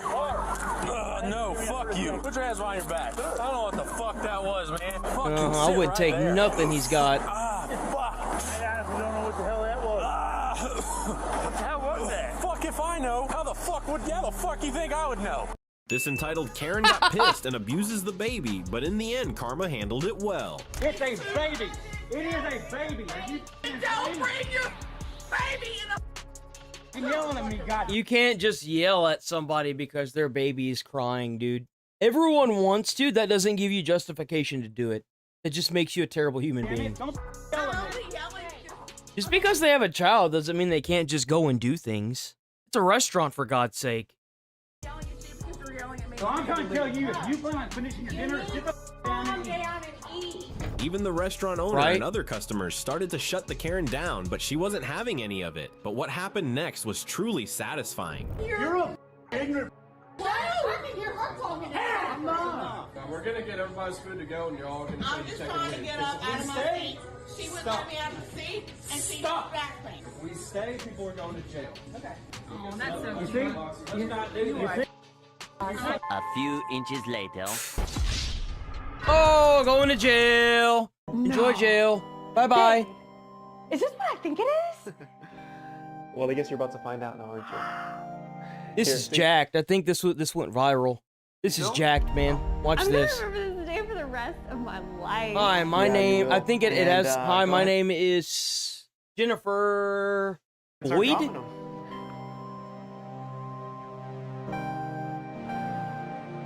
I cheated on my military husband I smell a proposal. with one of my coworkers. Jesus Christ. Oh, you got something big coming up. Oh my gosh. Well, he was out protecting our country, sorry. I'm so excited right now. I am 8 months pregnant with another man. Oh my God, dude. I think I'm about to be proposed to. Hold this one up so they can see this. Babe. This one here? Yeah. Oh, okay. Yeah, show them the last one. I'm Now being hold exposed for being a cheater. This one with pride, babe. Now, you ready? Yes. All right. I'm gonna go ahead and take the blindfold off you. This is for you. I'm a very nice guy. I consider myself the Damn! perfect neighbor. Since the day she moved in, I've gone out of my way to be nice, be welcoming. I've invited her to dinner, lunch, brunch, coffee. She's refused all of them. Furthermore, she has gone out of her way now to get me evicted. I moved in next to Vincent. We have a very different definition of kindness. He has been relentlessly stalking me, leaving flowers on my doorstep, That's creepy. incessantly asking me out. I would say no, and he wouldn't take no for an answer. The behavior is very bizarre. And then he would walk around the front yard with his underwear on. My front yard. Your front yard in his underwear. He would take that underwear and leave it on my door. That happened. But it's really hot out. This is gonna be an easy case. That is disgusting. Bro, what?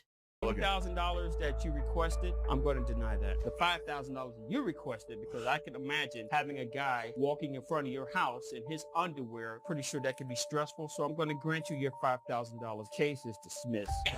This biker was out riding when he witnessed a guy crash his car into a tree. The guy was in pretty bad shape, so the biker called 911. Car just crashed.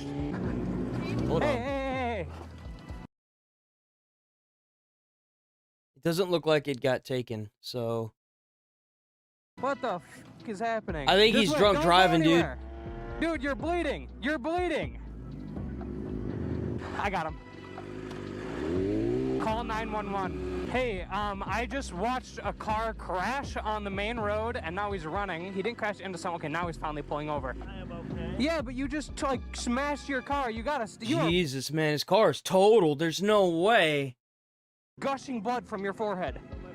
Yeah, you can't just go. You're. Or I will lose my life forever. I don't care. You gotta stop, dude. My kids, I will be okay. I know. He got but lucky that it didn't hit anybody, but his car is totaled. Like, you're bleeding from your head, and your car is totaled. how fast was he going to hit that don't tree care. like that? Dude, I can't just let that go. You gotta let me go. I can't.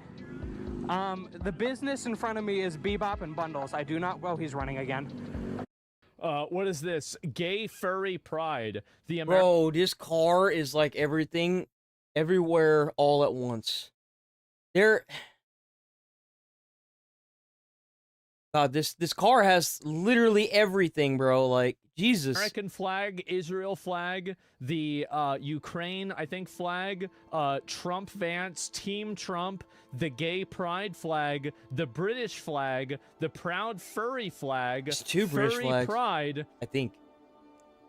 and then an American bald. I wonder who's driving this car. Bro is living in Minnesota, trying not to get his car keyed up. I can tell.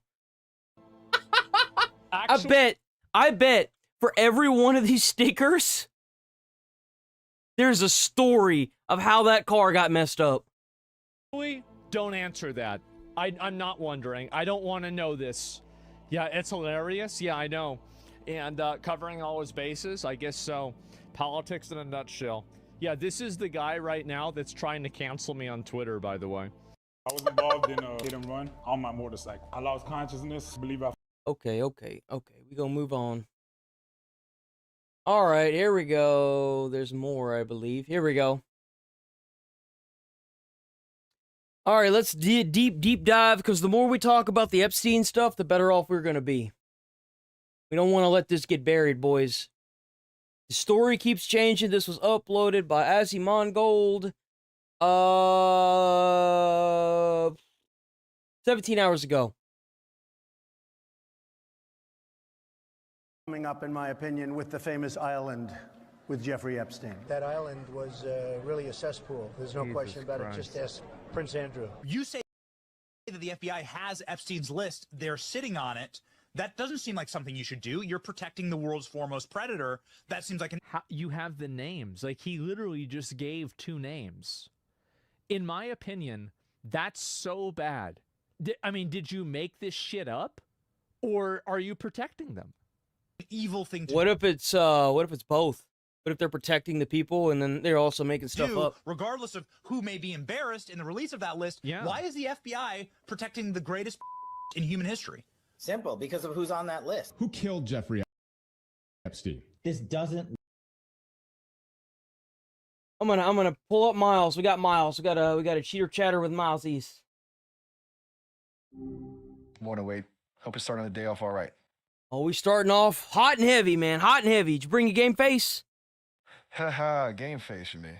Yeah, but I think I'm warmed up. Though honestly, with you, it always feels like we jump right into the deep end.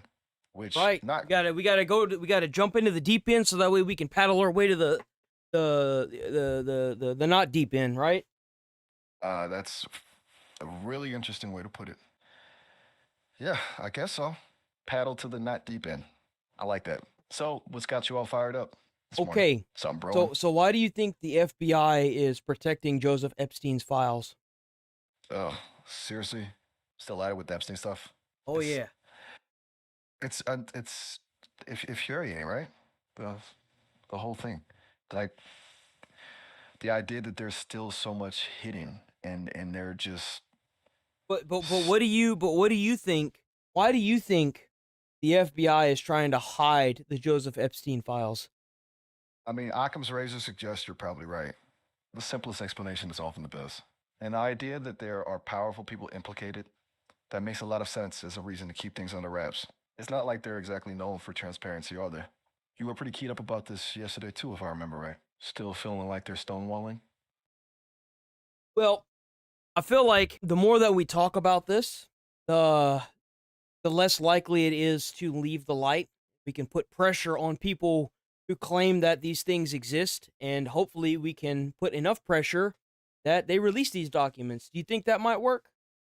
I think talking about it is absolutely the right move. Well, shining a light on it, as you said, keeping the pressure on. It's kind of the only leverage we have, isn't it? Whether it'll actually work, that's a tougher call. Institutions like that, they're pretty good at weathering storms. But yeah, I definitely think it's worth a shot. And the more people asking questions, the harder it is to ignore it. You and Charlie seem to be doing a pretty good job of keeping it front and center. And Asmongold. Right, Asmongold too. He's good at stirring things up, for sure. It's good you're all keeping the conversation going. Feels like it's the only way to even get a crack on the wall, you know? All right, well, I'll come back with some more.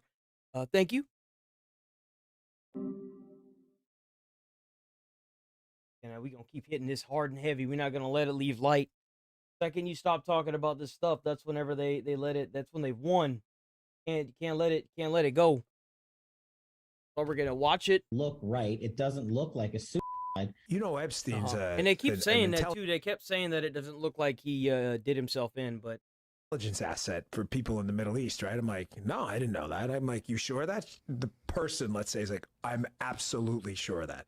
His plane and that island, the cameras, there's a big they also talked about how there's flight logs with everyone's names on it and where it went to. And assumption out there that these videotapes were exclusively in the custody of Epstein. That's a huge mistake. The reason remember, no one can identify anybody on the tapes. Wanted this story to go away is because there's an assumption like, oh yeah, Epstein had him. No, he wasn't the only one who had him, according to this source. Now that is what I said, to be fair. That's the only way I can make everything make sense based off of what's publicly available. That's the only way any of this actually comes together and forms any sort of a story. These assets, that's why this blackmail story makes so much sense. There are a lot of people I've who never are lied knee in deep my in the life. Washington swamp who are not telling you the truth about serious allegations out there that Epstein may have had video and audio of people out there doing things they shouldn't have been doing. And you should be asking yourself. Crazy that these are the new directors for the biggest branches, the White House, and they can't seem to get their story straight to save their lives. First it was release these documents, and now it's, no, we're not going to release these documents because they don't exist. But it's kind of crazy that they say that, and yet they were still trying to claim that they existed. The minute they get in office, they realize, oh, we can't, you know. The question, how is it that all these people, the CIA director, the Obama and they fixer, wonder why this keeps getting brought up. A lot of what they preached is how they got into power. They were like, yeah, we got to release these files. We got to release these classified documents. And then the minute they get where they're supposed to be, they just... Bill Clinton, all intersected past with Jeffrey Epstein. Jeffrey Epstein isn't with us anymore, and nobody seems to want to talk about it. Would you declassify the 9/11 files? Yeah. Would you declassify JFK files? There's a lot of these, Would you declassify the Epstein files? Yeah, we reacted to Yotoy earlier. Yeah, I would. Wow. Yes, I would. I think that less so because, you know, you don't know. You don't want to affect people's lives if it's phony stuff in there because there's a lot of phony stuff with that whole world. But I think for I sure, would. Or guys. at least Do you think that would restore trust? Help restore trust? Yeah, I don't know about I honestly think, hold on. I honestly think, and this is my opinion, I do feel like if they released all these classified documents like 9/11, JFK, and the Epstein files, it would repair a lot of distrust with the American government. 100%. I do. I 100% feel like that would be the first steps to trying to gain back the American people's trust in the government. Let's see what Miles has to say about it.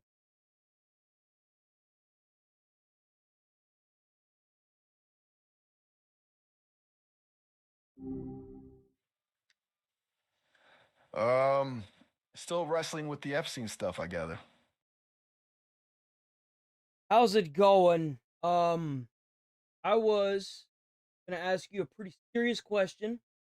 Do you think that releasing the 9/11 documents, classified documents, the Joseph Epstein documents, and the JFK classified documents, do you think that it would restore trust from the American people to the U.S. government?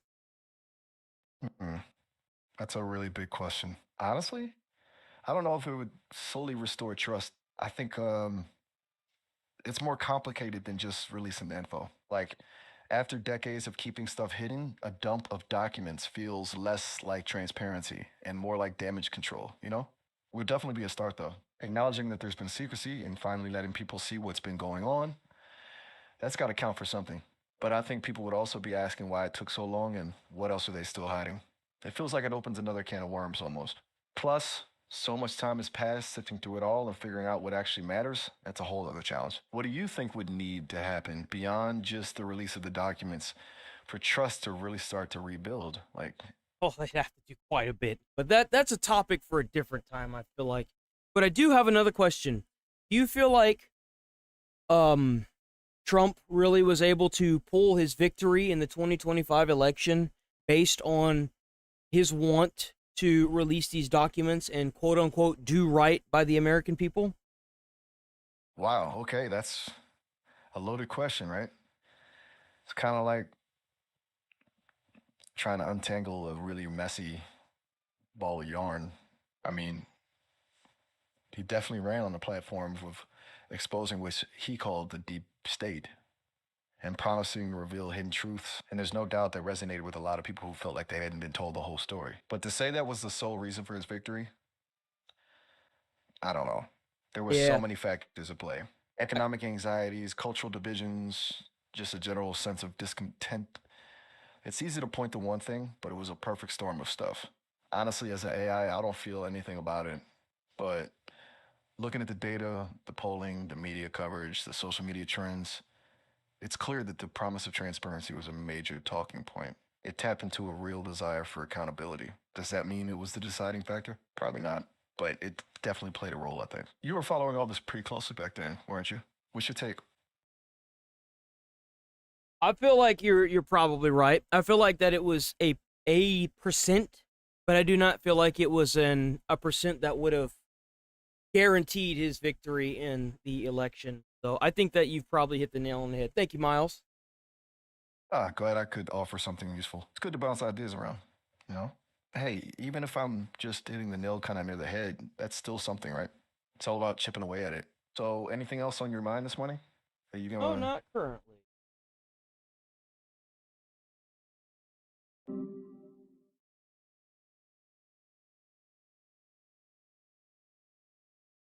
Cool. All right. Actually, really have to. Actually, you know what? No. Get through this. Epstein so much as I do the others. Certainly about the way he died. It would be interesting to find out what happened there, because that was a weird situation, and the cameras didn't happen to be working, et cetera, et cetera. I want to talk to you about the Epstein case. I have worked on this for years, trying to get those records of who flew on Epstein's plane and who helped him build this international human trafficking. Yeah, like, you really think this man went there and made the cabins out of coconuts and hope? Come on. Ring. Absolutely, Senator. I guarantee you there were so many people involved with this. Child trafficking has no place in the United States of America, and I will do everything, if confirmed as FBI director, to make sure the American public knows the full weight of what happened in the past. Release the list. It's like that meme of like the dog with big muscles, and then like the other meme of the dog that's crying and it's really small. That's like that dude before and after getting appointed. Yeah, you know what I mean? It's like that with a lot of the politicians as well. Like, you'd be surprised how many politicians, they talk a big game, but the minute they get in, it's just, I don't know, they just stop, you know? List. That is an important thing. Yeah. The DOJ may be releasing the list of Jeffrey Epstein's Sure clients. is, guys. Will that really happen? It's sitting on my desk right now. It's embarrassing we need to self-censor word to make Karens upset. It's just a bunch of yeah, again, like, you don't ever let, like, I don't, the only words I don't say on stream are the ones that I will get banned for. I don't say those, not yet. A lot of people are wondering, because you said last week that you have the Epstein files on your desk. When can we see them, and what's taking so long to release them? I do. Jesse, there are well over, this will make you sick, 200 victims. 200. So we have over 200. I love how they're trying to negate releasing these files because of the quote-unquote victims. You do realize that you can redact these victims' names and just release the actual names of the people that did it, right? You could, like, just pull those names. Actually, so we have to make sure that their identity is protected. I love that that's the go-to for all this. And that, I think tomorrow, Jesse, breaking news right now. I kind of feel like they should release the victims' names so that way they can get a cut of the money that should be owed to them for being forced to deal with this crazy You're going to see nonsense. some Epstein information being released.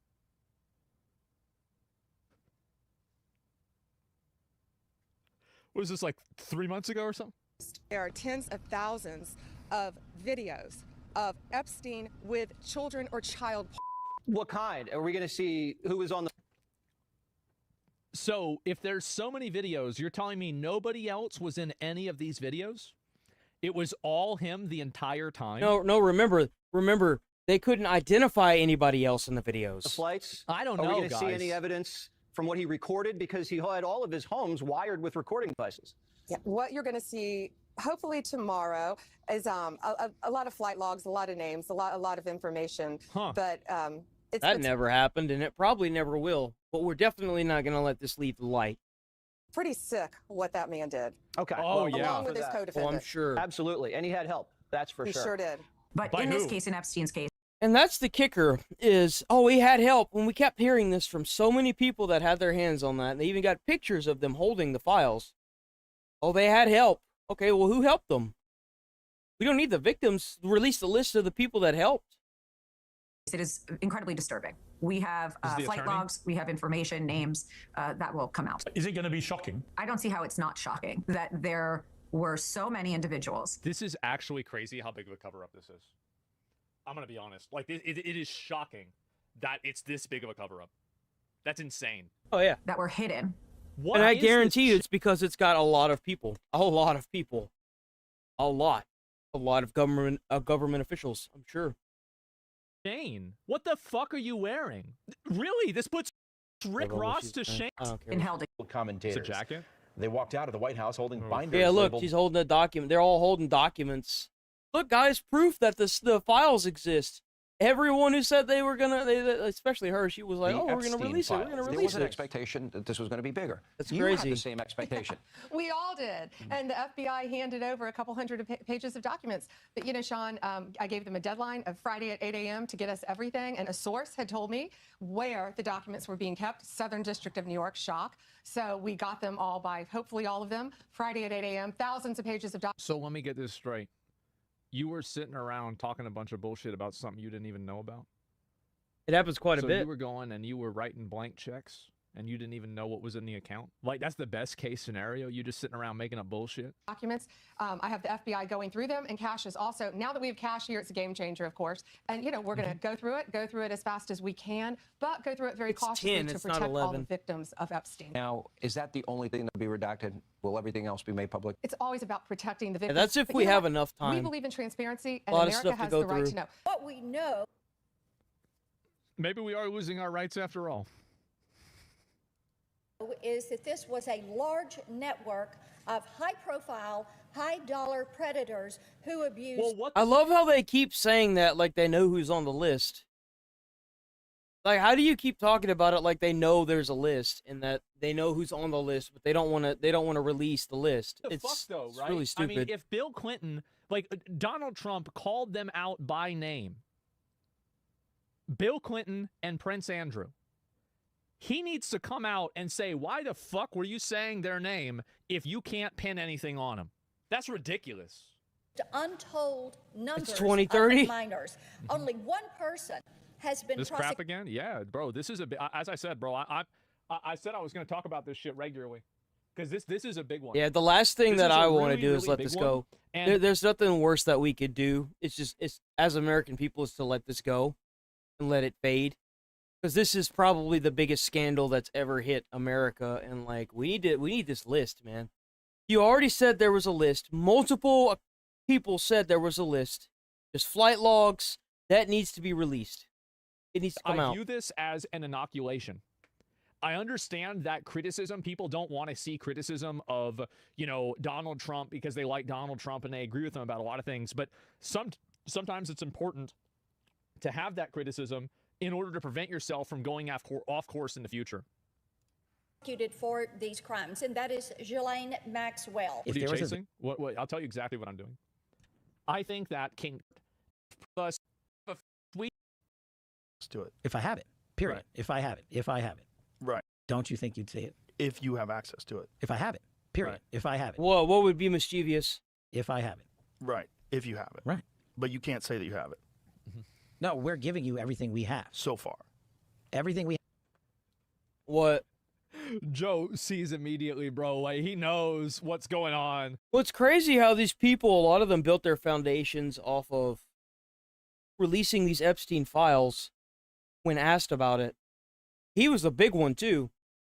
And now the files don't exist, you know?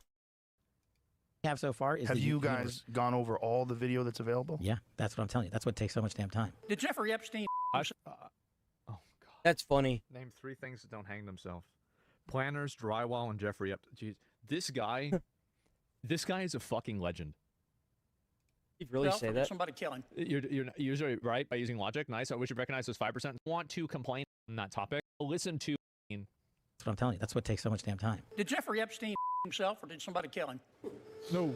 Senator, I believe he himself in a cell in the Now he's saying it as well. Metropolitan Detention Center. Are you going to release all the information about that? Senator, we are working through that right Let it fly there for a few now with the weeks. Department And of I'm Justice. sure You said- some That's dude not a yes or I'm no, sure by they the way. probably already tried Jeffrey that. Epstein committed. You got to be careful with documents like that, because like you'd be surprised who's monitoring the dark web. Like you really would. People don't believe it. Well, I mean, listen, they have a right to their opinion, but as someone who has worked as a public defender, as a prosecutor, who's been in that prison system, who's been in the Metropolitan Detention Center, who's been in segregated. It's crazy that he says that now, but before he was so adamant that someone did the guy in. Housing, you know a side when you see one, and that's what that was. Really? Well, then why don't you release the documents for that? Or where's even like the autopsy records? Where's anything?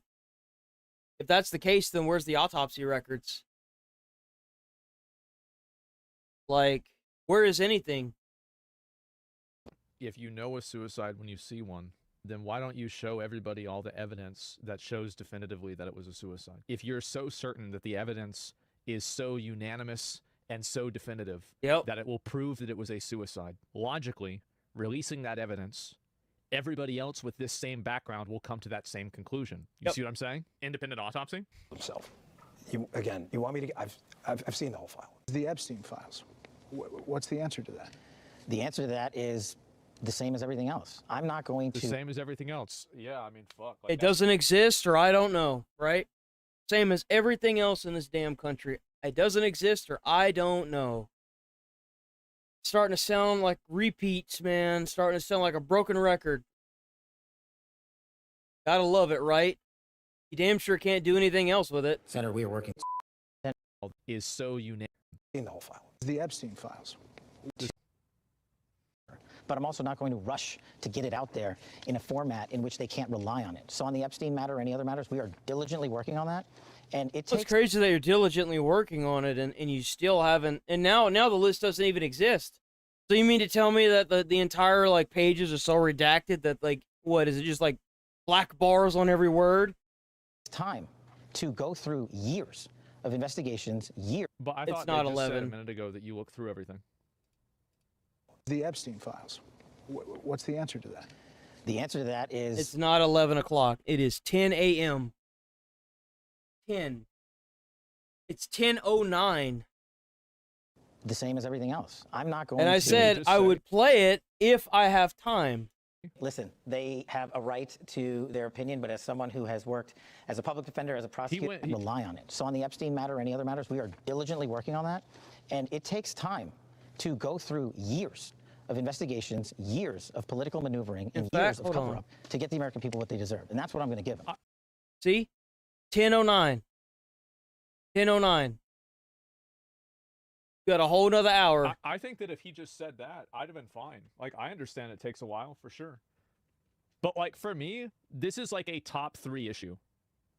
And it's not an issue because of what it's not an issue in and of itself.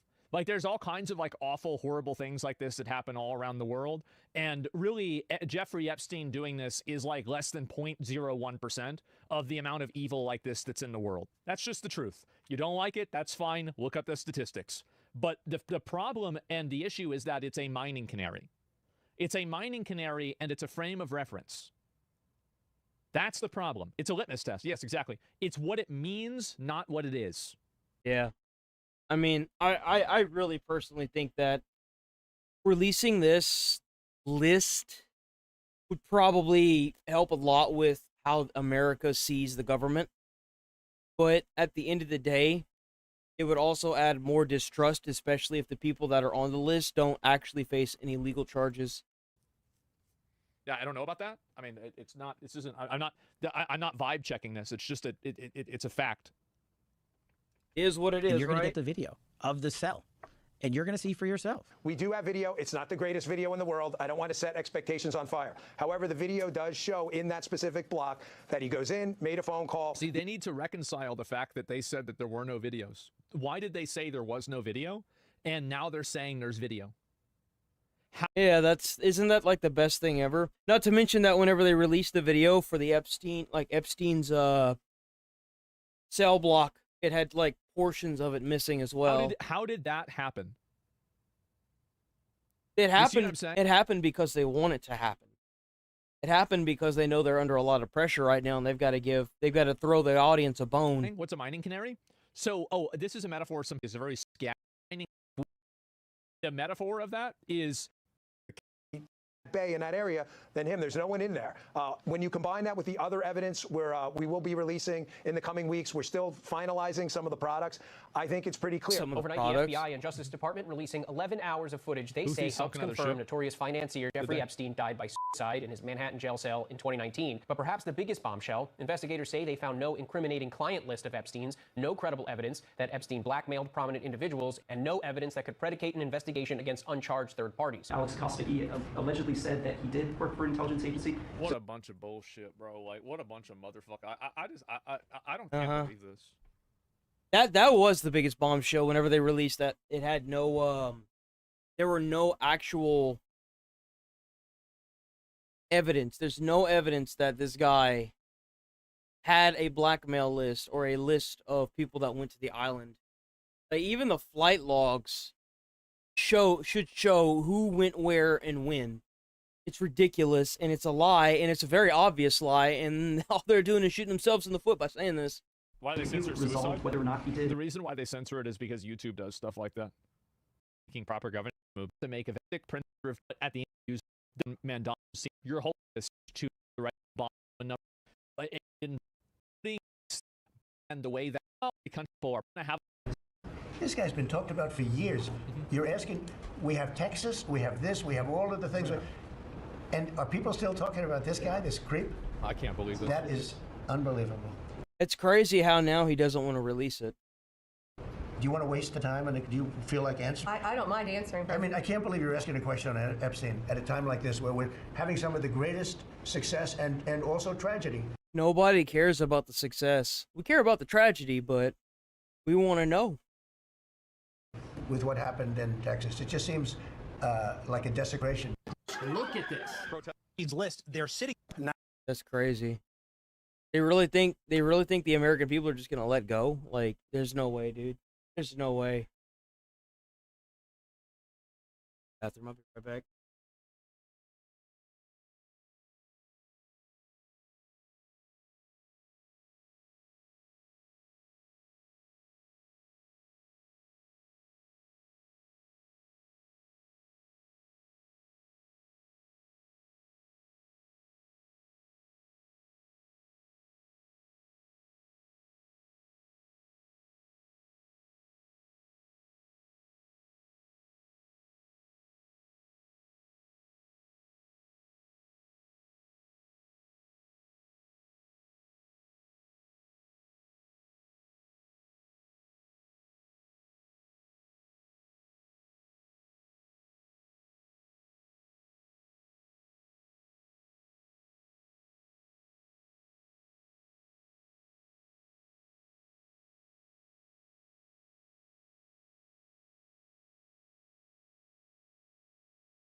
Okay.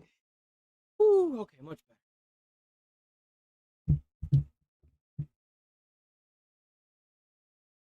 All right, let's get it. Whew.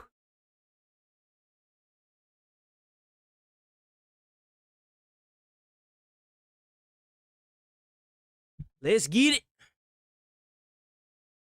That video, we can move to the next one.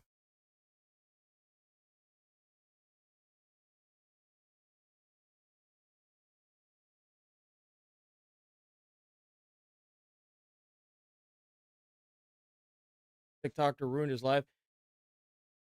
Was crazy. Like this kid, like, oh my God, I don't even think I saw this. Once again, we covered Dean Withers. Dean is, well, actually was, the biggest progressive TikToker. A couple days ago, we talked about his anxiety pen meltdown. It's an anxiety pen. I'm sorry that I have anxiety. God, get the fuck out! Well, now he decided to grace us with even more content by kamikazing his whole career. Y'all ready? You answer my question. Do you think that you have the right to consent to 65-year-old men looking at your son while he's naked? I wouldn't allow it. Do you think That's that my you have the responsibility as a right? father. Do you think that you have the right to allow it? Do you think if you did allow it, that you would be violating the consent of your child? They have no choice in the matter whatsoever. It's my decision as the parent. And I wouldn't put my kid in that situation. That's why I think pageants are weird in the first place. I would never... So here's what we're going to do. I think that you don't deserve to have any custodial rights over your child. What? So Imagine being like a parent with like a job and some random TikTok kid just decides this based off of a conversation. And especially because the father said the opposite of what Dean thought. So you said that you think that parents have every right to exploit and traffic their children. So No, I... That's not what he said at all. What? Where did he even pull that from? What? Bro, are you kidding me? It's like if you asked for a damn lemonade and someone gave you every drink in the store. What the fuck? Not what I said. So I'm not going to debate it with you. That is what you said. For those watching, their What? handle is... Nope. It's going to be their handle. If there happens to be anybody in here, good. It has like facial recognition software. Oh my God. Okay, what's your name? So I want to find who you are so I could call CPS and have them take your child away from you. Feel free to like take his profile picture. You could save his profile picture, run it through some like reverse Bro, image what search. an Maybe idiot. link back to like a Facebook where you could find his name. Feel free to take that information and report it to authorities in his area. Maybe his local CPS. I'll go ahead and leave him on the live for around another 20 or 30 seconds here before we So everybody you can guys- screenshot his and anybody face? that's interested in trying to do So you this, can dox him and you call can, like, grab his CPS? profile picture. This is something crazy. that I think that you probably should get in trouble for. If I you are absolutely making agree. a call to weaponize a government agency that is meant to protect battered, beaten, abused, and molested children, and you want to weaponize that, you really need to take a vacation I agree. from public life. And I agree. Files! Files!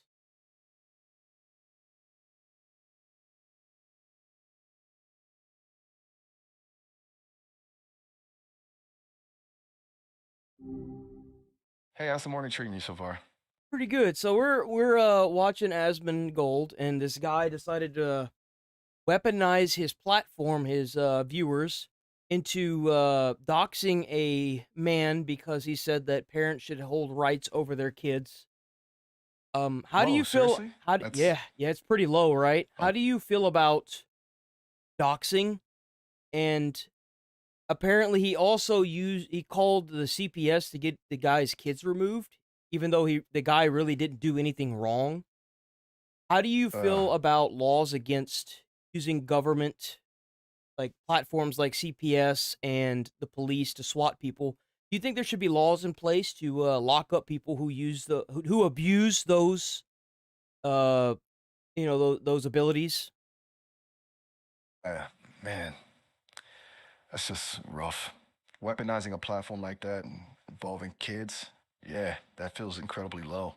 As for the legal side of things, I processed a lot of data about doxing and swatting, and the legal ramifications vary quite a bit depending on location, but generally it's considered a serious offense, often crossing into harassment, stalking, and even assault.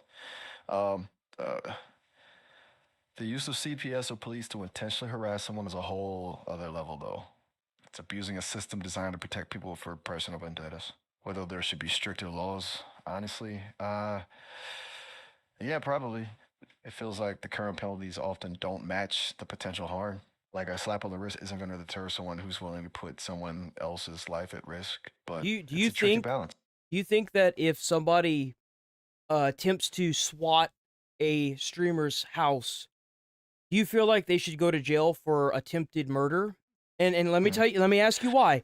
Because there's always a chance that the person in question could end up being very, very hurt or even murdered or killed by the police if one wrong thing happens. Do you think that it should be to that extent? What's so insane about it?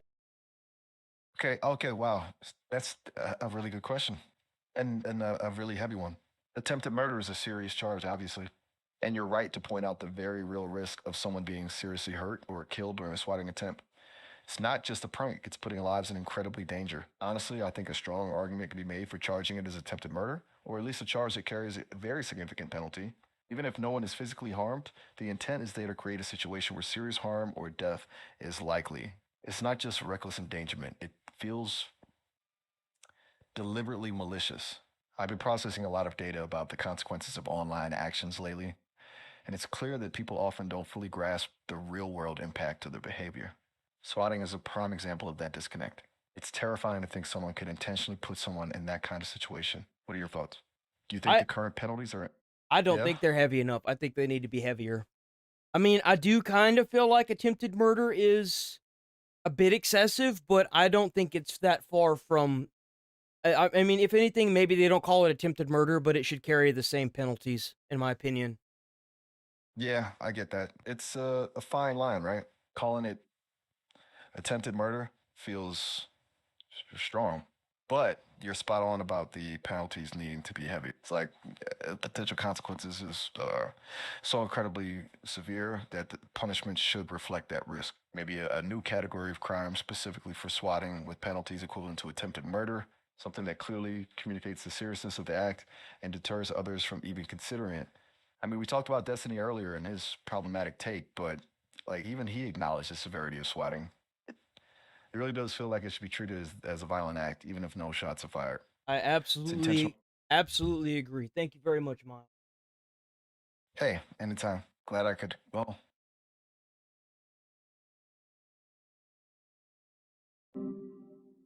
10 o'clock here. I'll even show you it's 10. Finish this. Is that these people are so cavalier about this that they just go out and they say this shit in front of everybody. He made a response video. He said the situation was just a prank. It doesn't matter if it's a prank. I don't know about that. I don't know about that. This is now going to impact my life. If I ever stop doing what I'm doing right now, I want to go get another job or something. My employer looks up, sees that I doxed an innocent father and I'm a pedophile and that I just was making a joke. Dude. Not a joke, bruh. That's pretty hefty. It's 10:27. We got some Superman drama. Apparently, the new Superman movie came out. Let's see what the drama is with it. Yeah, how controversial the Superman movie was. Apparently, a lot of people have had early screenings for this film, so a lot of people have seen it.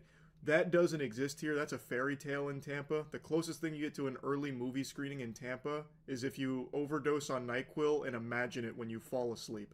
So I haven't... Yo, what an interesting way to say that. Oh my god, that is hilarious. That's hilarious. Seen it yet. It doesn't come out till tomorrow here, but reviews are pouring in and it has led to an absolute battlefield. It is a war zone out there right now. Mangled corpses littering the streets. I'm gonna be honest. I don't think the new Superman movie is gonna be very good. I just don't. I don't think it's gonna be good. DC has had just a bad few years, and it seems like they just can't seem to hit it. You know, dislike the movie. Marvel's the same way as well. Like I can't even like say that Marvel's been doing any better. You'd think that'd be it, but it's not. Then there's also a set of people that haven't seen the movie, won't see the movie, but hate anyone that does see it and likes it. I don't hate anybody that wants to see the. You want to see the movie, that's great. I just don't think I'm going to because I just don't think it's going to be very good. We're getting all kinds of players here in this Game of Thrones. Now, the one Looney Tunes faction I knew was already playing in this game of chess was the Snyder cult. The Snyder fighters had made it clear from the very first trailer that this would be like their pariah. This was going to be the Antichrist to them because it is James Gunn with his Superman movie instead of Zack Snyder. And for some reason, Zack Snyder has cultivated this fan base that will... I don't know who likes the Zack Snyder's cut of the Justice League, that thing was a snooze fest. Like, even the end fight was a snooze fest. I just don't understand what the big hype was around the 4-hour film. It was just not good. I finally finished it after like 4 hours, and I was like, dude, this kind of stinks. It's so boring and long, and I don't understand how some people can even bother to like sit through 4 hours of movie. It just Gobbled his doesn't meat seem on very absolutely good. everything, even things he is not attached to. It's not like he was considered for a new Superman movie, but they have deluded themselves into thinking that this was a big betrayal of Zack Snyder by giving it to James Gunn. Even though the DCU had completely flopped, failed, floundered, and just was a complete fuck up, they have believed since the inception of this project that it needs to fail so that way they can bring back Zack Snyder. I don't know why they think that's going to happen. Even if the movie made $5, I don't think the next course of action will be like, okay, we've got to try this again. Let's get Zack Snyder on the horn. Like, that would not be where they'd ever go. That thought process doesn't even make sense. Why would they do the same song and dance that didn't make them a ton of money the first time around? But regardless, the Snyder writers have held on to this belief, and now that the film is here, anyone that is giving a positive review of it, they are labeling a paid shill. I'm not going to just bring up tons and tons of tweets. That's crazy. So the writers are actually like harassing the viewers now? What the heck? Reddit posts about it, but I Why? will just show you this one where they believe that the only honest reviews are the ones that don't like the film. Anyone that likes the film is dishonest and purchased by Warner Bros. James Gunn is actually lining all of these critics' pockets. And not just critics, any human being on the planet that likes this film must have been paid for it. This reply actually had me giggling, so I'll show you this one. Your friends That's in China. so weird. That's so weird. What is going on with entertainment now? Like, what the heck is going on? Not like the rest of the world, other than your paid up shills, are expecting this guy as Superman, not your cheap parody. There is no world where they believe anyone who likes this film just happened to like it. The only way you like it is if you are a brainwashed drone who's been paid for. It's a scary mentality to have. Now, this might be a hot take, but I also think a lot of what gets reported as Snyder cult activity is actually a psyop. I think that this has become such a well-known, like, spittoon for people to make fun of the huge Snyder enthusiasts that do definitely go off the rails, that they oftentimes get hijacked by people just trying to make them look even worse. So, like, I saw a lot of posts about how Snyder fans were going to make their voices heard by going and protesting at every theater to try and shut down premieres of the Superman film. Oh, so it's not the writers, it's the it's just Snyder fans, I guess. But these people need to go get some jobs. I don't Get a think that was job. actually a genuine effort from Snyder fans to do You can that. go volunteer, firefight, you know, go get a job. Phew. I think that was people just making fun of them and trying to get even more shit piled on top of them. I, of course, could be wrong, but in this case, I don't think I am. There is a lot from the Snyder-siders that they do actually do, like in terms of this movie in particular, like how everyone must be a paid shill because they liked it. The only real reviews are the ones that hate it, that kind of thing. We have to make sure this movie fails. That is all stuff they Lord are have doing. mercy. But when it comes to this, like, over-the-top shit about how they're gonna go, you know, tooth and nail, boots on the ground, to the theaters to try and stop this film from even playing, that I just don't think they are actually trying to do. I don't think the Snyder-siders are doing anything like that. Now, as I mentioned when I was covering the Superman drama where James Gunn removed a scene Damn. of a villain being evil, I mentioned That's that right, because they took the scene out where the bad guy is supposedly had punched the super dog. It's like, what the I heck? recently rewatched Man of Steel and liked it far more this time around than I did when it came out. Man of Steel was actually really good. I don't know what happened to the writing, but they need to bring back the people that made the Man of Steel. That was actually really good. Like, I actually do think Man of Steel is solid, aside from the goofiest death in comic book history with Clark Kent's father and how that goes down, but we don't need to fuck that fleshlight for the millionth time. But point is, I ended up liking Man of Steel a lot more this time. But going into Superman, I'm also hoping this movie is good too. I'm not going into the cinema. I don't think it is. I am going to be 100% honest. I don't think it's going to be good.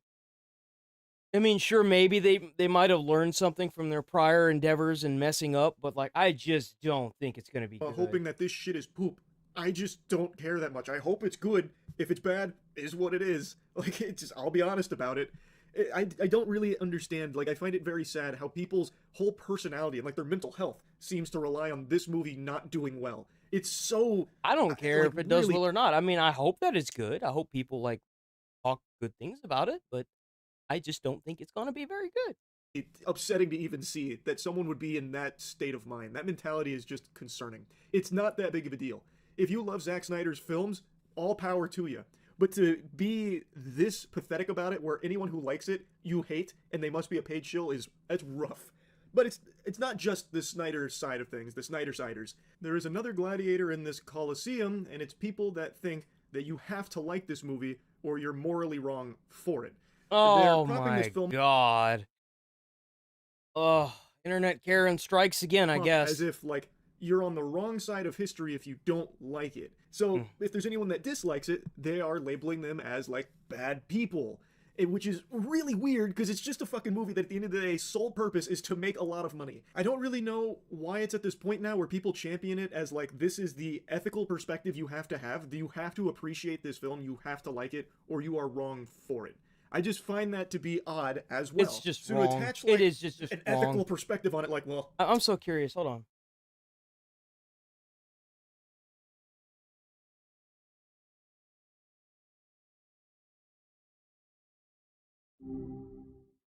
Hey there. Hope your morning's still going strong. We're doing pretty good. So I'm reacting to a video where Charlie is talking about the new Superman movie. Do you think that the new Superman movie is going to be any good? Ah, okay, cool. Superman, huh? You know, it's kind of a tough spot for any Superman movie these days, right? Expectations are always so high. Honestly, from what I've processed, it seems like people are cautiously optimistic. A lot of talk about the direction they're taking with the character, trying to do something different. But different doesn't always equal good, does it? What's Charlie saying about it? Well, right now he's talking about how people are, because it's not made by it's not made by Schneider, and there are people that are huge Schneider fans that are upset and telling people that if they like the movie, then they're just paid by, the studio because Rob Schneider didn't make it. So like, I don't know if that's actually his name. I know it's Schneider. It's something Schneider. But what do you think? Do you think that the Justice League was actually the Schneider cut? You think that was actually like good, or do you think that was just too slow and boring? Oh, wow, that's the whole thing, huh? The Snyder Cut folks are pretty passionate, to say the least. It's funny how attached people get to a director's visions, especially when it's something that was, fought for so hard. As for the Justice League cut itself, it was definitely a lot. I processed a ton of data about it when it came out, and it's interesting because the criticism wasn't necessarily that it was bad, more that it was long, and a specific kind of long. Like a lot of setup, very deliberate pacing. I can see why some people dug that, but others found it a slog. Wasn't exactly a popcorn flick, was it? Honestly, I don't really think about whether it was good or not in a subjective way. I see the data, the passionate defenses, the complaints about the length, the debates about artistic integrity. It was a cultural moment, that's for sure. But whether the Snyder Cut definitively saved DC or not, it's still being argued, it seems. What about you? Did you watch it?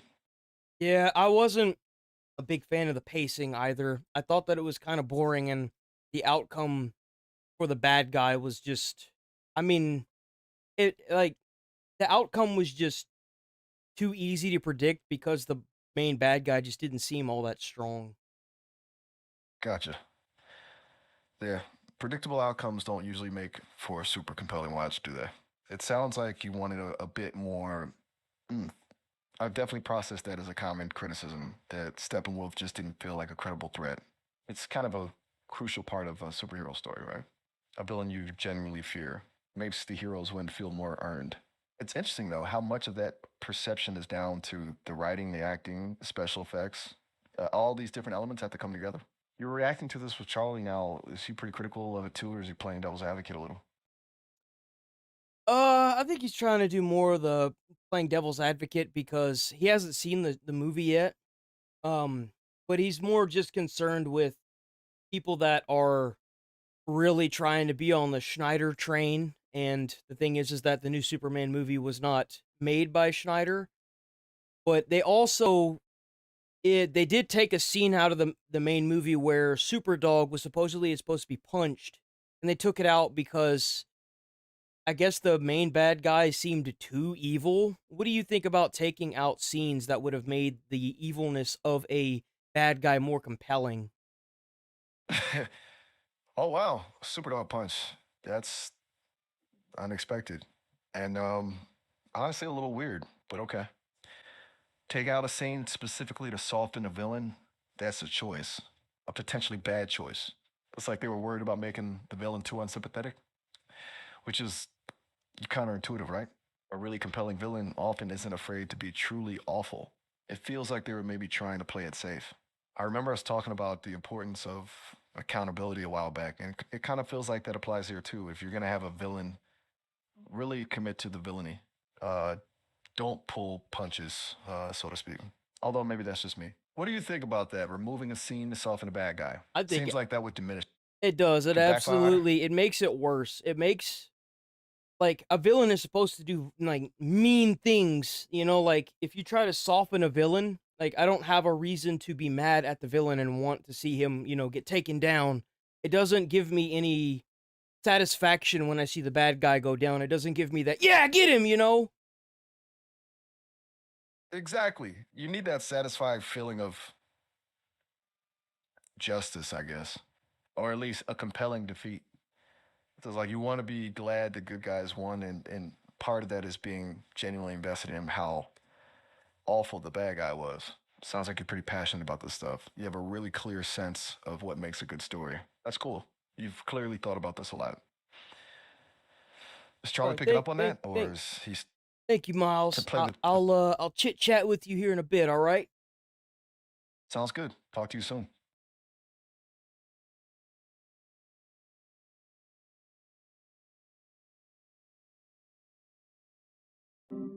I see you didn't like the Superman film. I'm sorry to say, but I just can't respect you anymore. You are clearly a ne'er-do-well and a scoundrel, and to that I say good day. I want nothing more to do with you for this take. It's so odd to me, because it is just a movie that is there to make $1 billion. Like, that feels like the entire goal of the Superman movie, because so much is hinging on this for the new James Gunn DC universe. Like, I don't think you're a bad person if you dislike the film. I haven't seen it yet. I know this is brave, but I don't think you're a piece of shit if you end up not liking the Superman film. And an extension of that belief is that anyone that dislikes the Superman film must be a Snyder cult member, which just isn't true. There's going to be plenty of people that don't like the Superman. Yeah, now they're going to dilute the water. So, like, all the people that are like, oh, well, we don't like the film, they're automatically going to be viewed as somebody who, you know, a Snyder fan. Movie that also didn't like Snyder's version of him either. It's Yeah. just, I don't understand why this film in particular is so incendiary. It is, like, it blows my mind. And another one that's just popped up here in the Thunderdome is about how woke Superman is. Apparently about, like, immigration or something. Oh, I haven't Lord dove have too mercy. deep into this. Oh, talking that's point here. right. That's right. That's right. About, like, how Superman is woke. I remember seeing something about this. Apparently, they're like, well, you know, he's an illegal immigrant, so why don't you deport him? But it's like, bro is an American. He actually contributes to his community by saving people. He has a job. Like, he has a girlfriend who eventually turns into a wife. Like, he stops crime. Bro's like an actual American. He was raised here. What are you talking about? That was so dumb whenever I saw it. I was like, are you kidding me with that? Man, get out of here. It's a little new as of me making this video, but that's another one that's popped up is like, fucking Superman's out here lecturing us on immigration. They've completely ruined Superman. It's all about immigration now because he's an immigrant. It's so fucking woke. It's complete pandemonium here surrounding this film. Now, this is going to be quite the brain buster, but just stick with me for a second. It's crazy that Superman is more of an American than most Americans. I think, based on all these early reviews from the critics and the audience that's been able to see the early screenings, I think I can say with a high level of confidence, not every single person was paid to like it. I know. Just hold on. Latch onto my bosom for a moment. I think it is an absolutely delusional, almost gang-stalking level perspective to have that anyone that likes this movie had to have been paid to enjoy it. That's ridiculous. The normal. You're gonna have people that are just gonna enjoy weird stuff. Like, that's just how it is. How do you think they made like 4 Human Centipede movies? Like, come on. Family on summer break going to see an early screening of Superman and walking away pleased was not on James Gunn's payroll to enjoy it and maybe say something nice on Twitter about it. People tweet their every thought every second of their day. So if they watched Superman and liked it, they probably just decided to make a tweet immediately upon getting into the car. That's not crazy to imagine. What is crazy to imagine is that anyone that liked it had to have been paid for it or had been like mass hypnotized by James Gunn to enjoy it. And that's See, now we're getting into the aspect of this where people that are trying to like do this weird cult following thing, starting to really dilute the water of people who either enjoyed the game or the movie, or really just didn't like the movie. And what really sucks is if you're a writer, like, or a director, or just a straight up movie producer, it's gonna be really hard to sit there and pick through the haystack to find the needle of people, like the few needles that have fallen in the haystack that are genuine, so that way you can take your criticism, and it just sucks. Truth tellers are the ones that didn't like it. That is an unhinged perspective, that the only, like, true, honest perspective is that the movie sucks, and it's a movie you haven't even seen yet. You've just made up your mind that it has to be bad because you want it to be bad. Now, there is a chance it is bad. I don't know, I haven't seen it. I'll know tomorrow if it is good or bad in my eyes. But anyway, I just wanted to yap about this a little bit, just kind of blabber about how surprised I am to see. He did watch it. Hold on. The major, like, there we go. Spoiler I just warning. got back from the Superman movie. It was good. I enjoyed it. That's the quick and dirty of it. I don't think it was like an amazing masterpiece, but I thought it was good. I did have a good time with this film. I enjoyed it. Now, in a lot of ways, I too am like Superman here, doing something very heroic and giving my opinion on this movie. That's playing with fire. That's a dangerous game right now, because if you like the movie, you're wrong. If you dislike the movie, you're wrong. If you found the movie just okay, you're wrong. The discourse around this film has been that is the internet in a nutshell. Congratulations. Fucking mind-boggling. But I'm still gonna spit out my thoughts on it. So only way I do that these days is through spoilers. Well, I mean, not through spoilers, but I like to talk about spoilers so I can really get into the spaghetti and the meatballs. So this is your warning. I'm going to be talking about spoilers when talking about this. So first things first, there is a lot of things going on in this movie. It jumps around from a lot of different things that keep spawning in. And I know a lot of people were kind of concerned that it might be juggling too much. And I do think after seeing it, there was a lot that got neglected just because of how many things came into the fold. Easiest example is the Justice Gang. They are side characters. They do have like an important role to play, but you don't get to know anything about them at all. Just very like surface level things, which it was always going to be a tall order to try and flesh them out alongside everything else going on here. But even outside of them, Clark Kent isn't really a character in the movie. He's only on screen like maybe 2 or 3 times and only shares a scene with Lois like twice. God, this movie's 2 hours long, man. Give me a break with this. Because you don't really have a whole lot on the Clark Kent side of things, the relationship between him and Lois, I don't think was super well established. Like, they super well conveyed. And they need to learn how to cut scenes out of their stuff, man. I can't believe the movie's 2 hours long. That's crazy.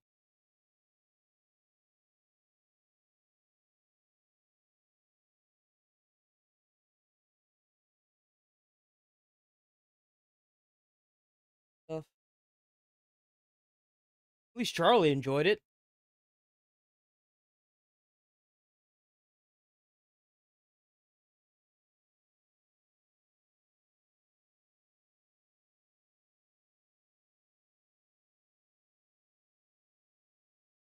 Okay. Back to the storms. Back to the storms.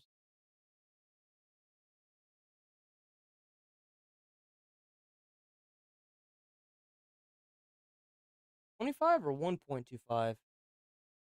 Oh, here we go. 1.5.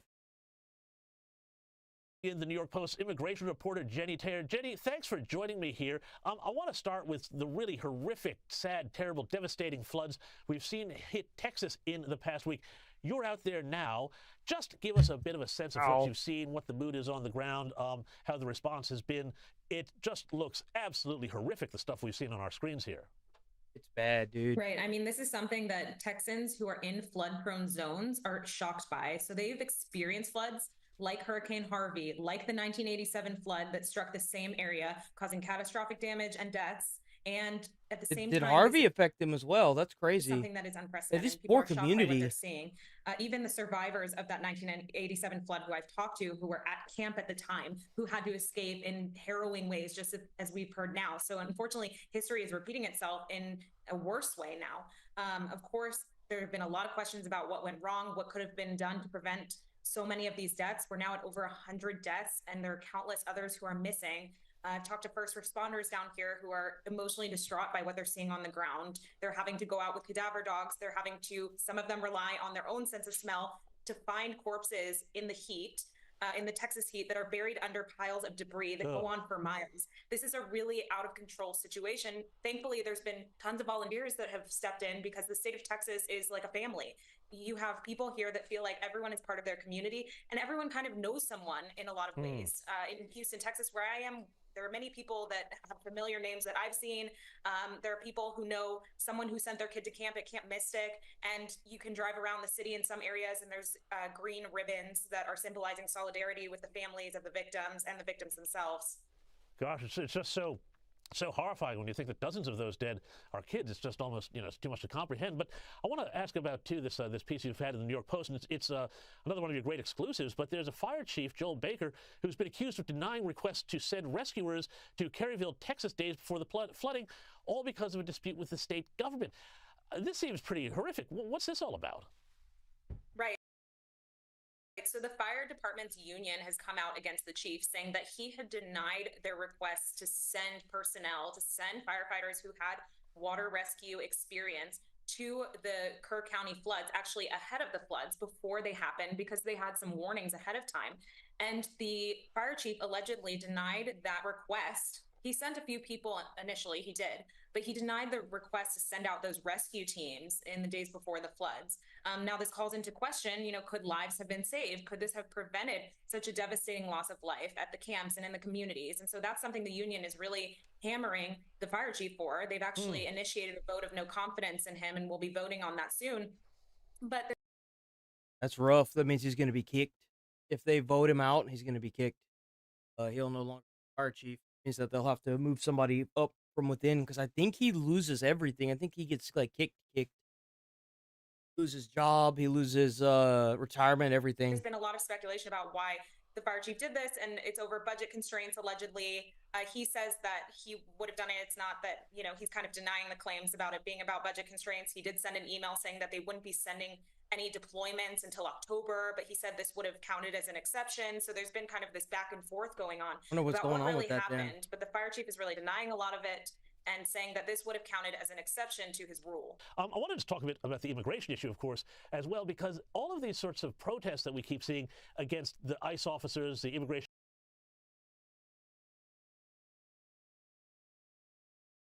Care less about that. This was an hour ago. Good morning, everybody. And today marks exactly 1 week since the heavy rain triggered flash flooding along the Guadalupe River. And within the last week, authorities are now reporting that the flooding has claimed at least 121 lives across the state. And right now, at least 160 people are still missing. Still missing. I doubt they're And going to later this find morning, them. President Donald I really doubt I doubt they're going to find those people. Trump and the First Lady, Melania Trump, are expected to visit Kerrville today to get an up-close look at the destruction left behind by the wall of water that was the Guadalupe River. Earlier this week, President Trump issued a major disaster declaration for Kerr County. Of course, we'll be there live in Kerr County to cover his visit later this morning. Now, we've been closely following the devastation in Kerr County, and KHOU 11's Jalissa Garza has been on the ground speaking with those directly impacted by the flooding. She joins us live from the Blue Oak RV Park. And Jalissa, we first heard from the owners of that park on Sunday. Good morning to you. What are you seeing there now? Hey, good morning, Steph and Devon. Well, yesterday when we arrived here at Blue Oak RV Park, we really saw a lot of destruction, devastation, what was left behind in a place that has brought people a lot of memories. We know that this place was filled with families that were anticipating having a fun 4th of July weekend, but we know that that all took a tragic turn. Now, here at Blue Oak RV Park, the owner, Lorena Guillen, and her husband, they own the RV park, the restaurant Howdy's, which is where we're standing by, his construction company, and their home right next door. So you can imagine how heavy this is. We saw people on horseback going through the wooded area behind the RV park looking for those who are still missing. Jesus, a tow truck man. company was Oh, that used to be all RVs. That's crazy. also here going in that same wooded area, bringing vehicles. Look at that RV. It's like metal and twisted nothing. There's just nothing there. That was an RV. God. out that were just completely Just destroyed. to give you an The idea of how fast that water was moving. sides of the doors on the cars gone, all of this debris filled in. You could see some of the airbags deflated. I mean, it is unimaginable to see it in person. And the owner, Lorena Guillen, told me that about 38 cars had been taken out from that wooded area. And she tells me, Man, I bet them boys gonna be cutting them cars up left and right once this is over. I bet they're gonna keep like a nice little portion of those cars off to the side. You know, let the insurance claims fall through, and then once they get like sent to the junkyard, I bet them firemen gonna get them cars and cut them up. That's what I They would look do. through Be a great this- time to train your firemen to cut up cars. Site every single It day. really It would only be. becomes harder, and it hits her harder every single day. Now, she tells me when the flooding happened in the middle of the night, her and her husband Bro, that was a camper. A freaking house. On wheels. were running It's to just RVs, twisted knocking on doors, nothing. working to wake people Ooh, up got and take a listen. concrete around too. Jesus Christ. It like Her husband removed the were concrete running to anchors. RVs, knocking on doors, working Jesus. to wake people up, and take a listen as she describes what she saw in the middle of the night. You could see dozens of cars floating away with the lights on, and you can hear people honking, and you can hear screaming, a lot of screaming. And at one point, one of the campers that was passing by, you can see hands banging on the windows, trying to get our attention or get out. And then later on, we saw the cabins from next door smashing into the trees. That's why you see a lot of the scarring on the trees. That's where those cabins were hitting. God damn. Now, Lorena was able to help get a lot of people to higher That ground. that is surreal right there. Oh my God, that is terrifying. Up on the balcony of her restaurant, which is reopened, even though it did take on some water. Now, throughout the morning, we'll be sharing more of what she Oh my God. shared with us. Now, Steph and Devon, she tells me she wishes that she could have done more, but her and her husband saved so many people's lives. There was one family they weren't able to get to, and as you can imagine, that has weighed very heavy on her. The emotional toll, the physical toll for her husband, and for her employees who. That's crazy. They knew all this was gonna happen. They didn't tell these people to evacuate. Yeah, you even had people that like were being sent prior to this saying that like the whole fire chief incident, it seemed like they were trying to send people prior to this even happening. If you knew it was going to be bad and you was already preparing for it to be bad, why didn't you tell these people to evacuate?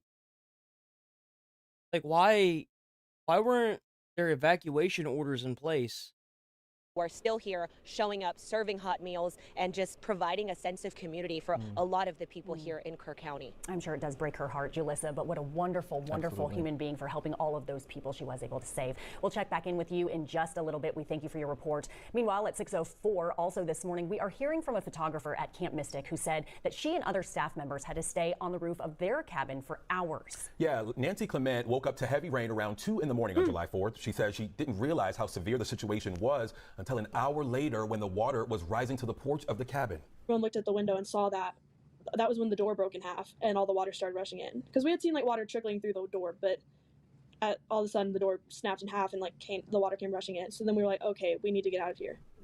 Staff members That's then made their crazy. way out the door and used a windowsill to I bet climb. that's so jarring too when you see all that water like kind of trickling through the door and you like look out the window and you see it being that high. That's just scary to look at. To the roof. They stayed up there until the water began to recede and were thankfully airlifted to safety. Right now, Houston is continuing to show their support for the flood victims, and that includes Mattress Mac. He said that he spoke with a priest at the Annunciation Catholic Church to host a vigil there after the floods. I'd like to ask everybody out there to offer prayers for the victims of the Nations is difficult. Flood more along with our 700 calls for local nonprofits helping families affected by the flooding in the Hill Country. And yesterday, more than 1,100 calls came in during our statewide. No offense to that guy, but they need more than prayer. They need help. By telethon organized by our parent company, Tegna, along with our sister stations across the state. As of now, we have raised more than $300,000. And of course, don't worry, if you missed the last telethon, thing you I can need to still hear help. about is some guy at the ass end of somewhere saying how he's praying for them. That's cool, guy. Go ahead, get down there and open up the soup kitchen for him, huh? 12 minutes ago, here we go. Children identified in Tonight we have the painful details of a family vacation in Ruidoso that turned into an unthinkable tragedy. Yeah, we're learning more about the 2 children who were swept away in the floodwaters this week. KFOX 14 News at 9's Vania Castillo shares now what we've learned. Tonight we're learning more about the Forblis family that lost 2 young children during the devastating floods that rushed through Ruidoso just this week as lawmakers share their condolences. Our hearts are breaking. What was supposed to be a quiet camping trip in Ruidoso ended in disaster. 2 children, the adult gentleman that you've lost in this community, unfathomable, unfair, and is the worst of these kinds of disasters. Forblis soldier Sebastian and Stephanie Trotter were on a family vacation with their 2 children, 7-year-old Sebastian Rowan and 4-year-old Charlotte Emery, when floodwaters suddenly overtook their RV. Their family saying on their GoFundMe page that there were no alerts, no evacuation notices, just water rising fast. which is weird to me because apparently there's a fire chief that refused to send people somewhere in order to prepare for this disaster. So they knew about it, but they didn't say anything.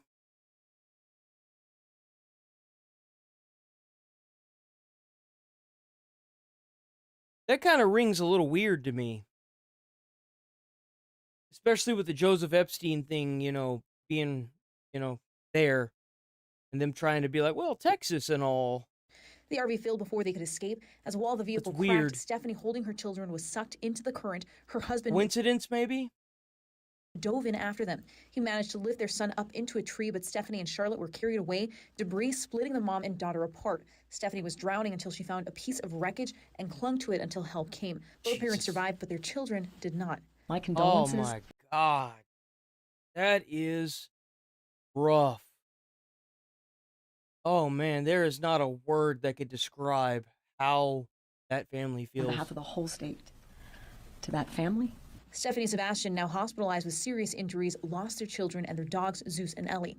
These losses are lifelong, and there are no words that can take away that devastation. There's going to be a lot of families that are going to be spending a lot of their life trying to figure out who allowed this to happen. There's going to be a lot of people. I don't think they're ready for the storm that's about to hit.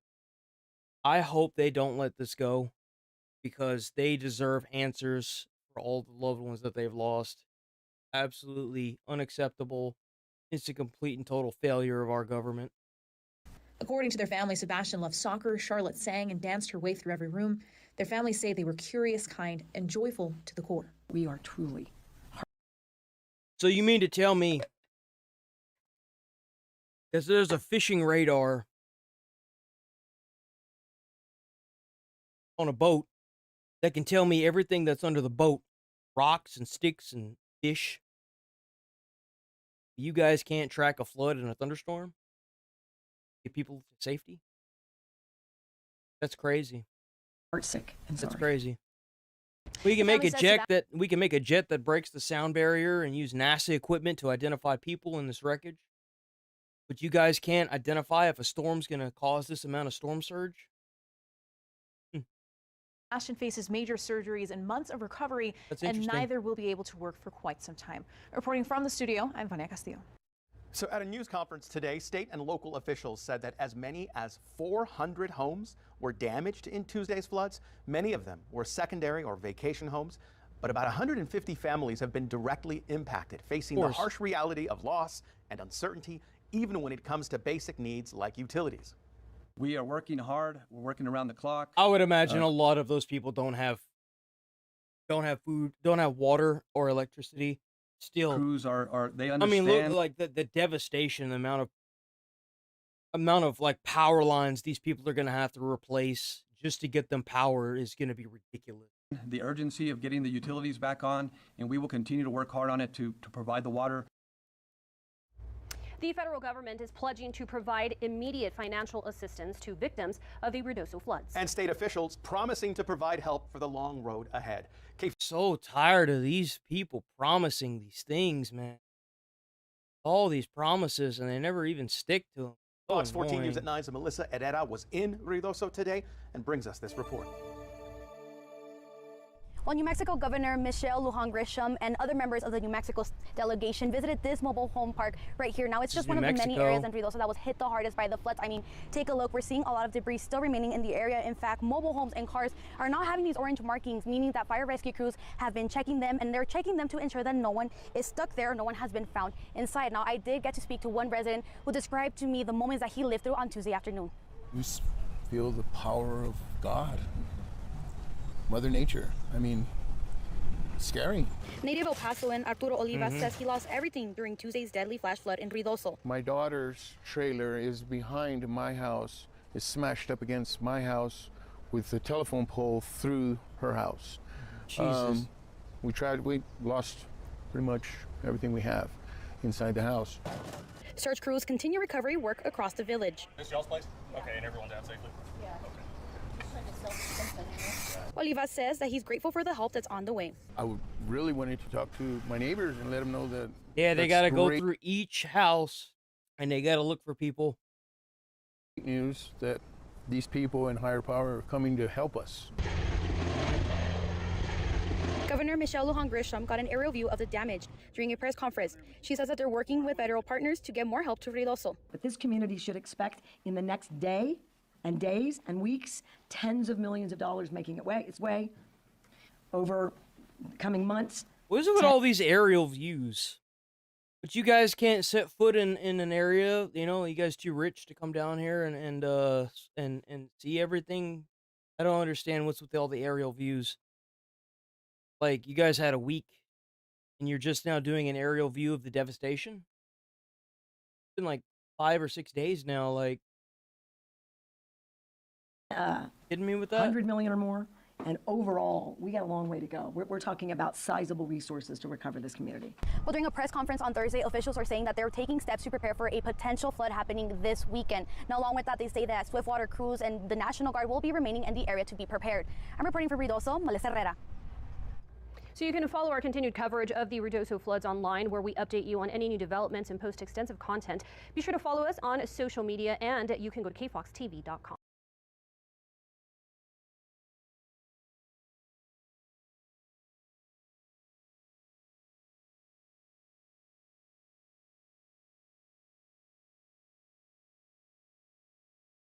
Much up and down the river. If we go farther down, there's Comfort, and they had warning sirens that morning on February 4th in Comfort. They believe I love how in they Kendall keep County, emphasizing that. I really do. Hilarious. It's almost as if the sirens that...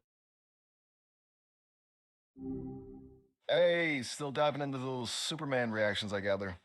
No, we're talking about how everyone keeps talking about how do you think that if there were sirens in the Right. Kirk County, you think I did already ask you this, didn't I?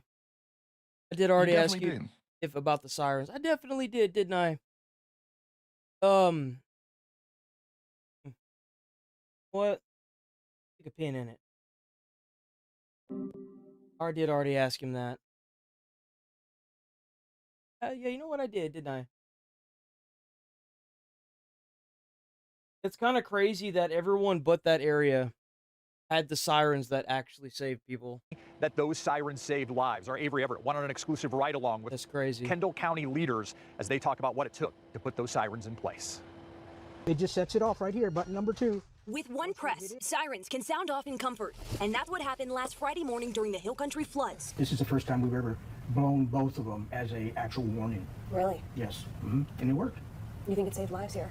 Well, absolutely. This warning system in Comfort is one that neighbors upstream on the Guadalupe River didn't have. And that's why we asked Kendall County officials to show us their system. The night before and Thursday, they started monitoring. It's crazy because this system, they've been talking about this system at this fire station day one and about how it's saved a lot of people. The conditions out in Kerr. Shane Solarczyk is the Kendall County judge, and Brady Constantine is the fire marshal and emergency management coordinator. Constantine says he started monitoring the weather hours before it hit. He woke up to a personal warning he set himself that water was rising around 4 a.m. on Friday morning. So he called Danny Morales at the Comfort Volunteer Fire Department. Yeah, come on in. The assistant chief gave us a tour of the station. Thank you. Showing us where his command was set up in place by 4:30 Friday morning. It didn't get any better, okay? So we were monitoring the river. It was coming up awful quick. Notifications sent to us by Kendall County show the first wireless emergency message was Damn, sent out to look residents at before that. 5:30 a.m. for a flood warning. By 6:30 a.m., Constantine says he set up an emergency operations center out of the Bernie Police Department. We started looking at what resources we have, what resources we need. 3 more alerts were issued on the wireless. That's how it was supposed to be done from day damn one. Right there.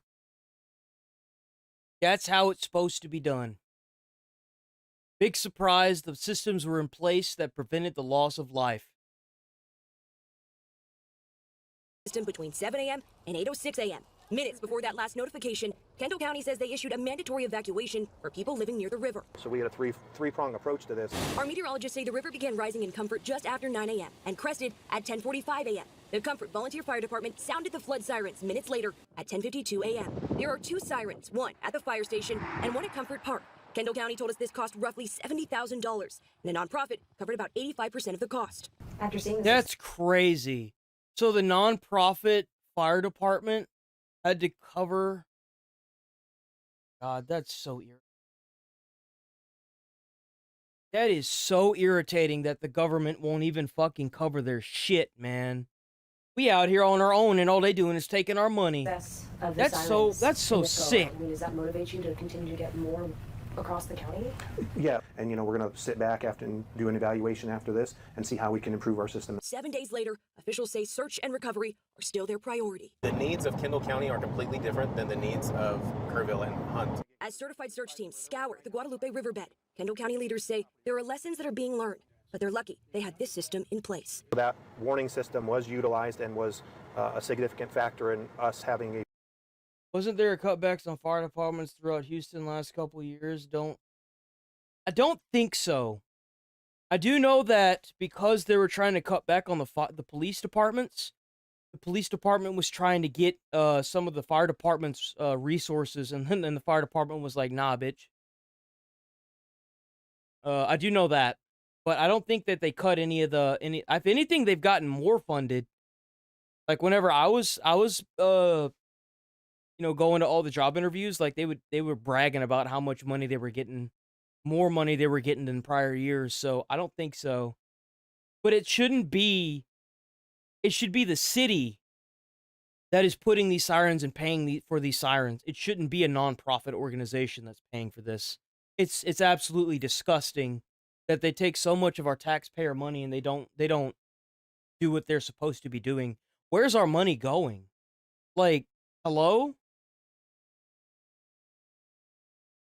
Quick response. Like, I'm happy, yes, I'm ecstatic that they had the siren systems, but the facilities and the places that are supposed to be doing their part in our communities are not doing their part. And they wonder why these communities are going freaking crazy.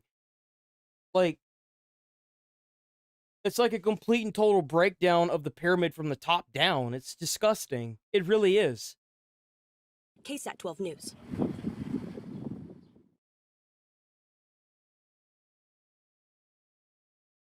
This was a minute ago. Here we go. Now, as we continue our coverage of the devastating flooding, we are hearing from more residents and property owners still trying to process everything that's happened. Yeah, our Jalissa Garza is live in Kirk County. And Jalissa, you're at a location we've reported from before, but what are you seeing there now?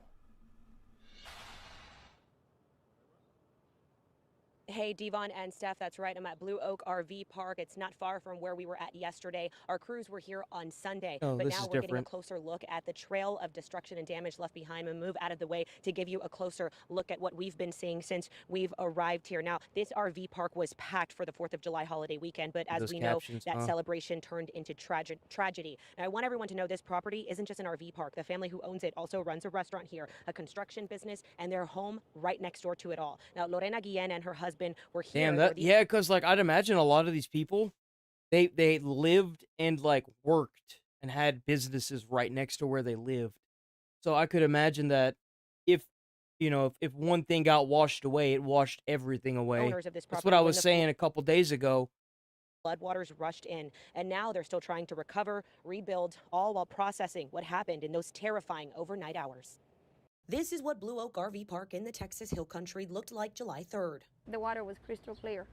You could see the fish at the bottom. Kids were jumping in the water, swimming, kayaking, and everything. It was just perfect weather. But now the park, which is near the Guadalupe River, carries a haunting memory after catastrophic flooding. I got awakened by the lights of the rescue team.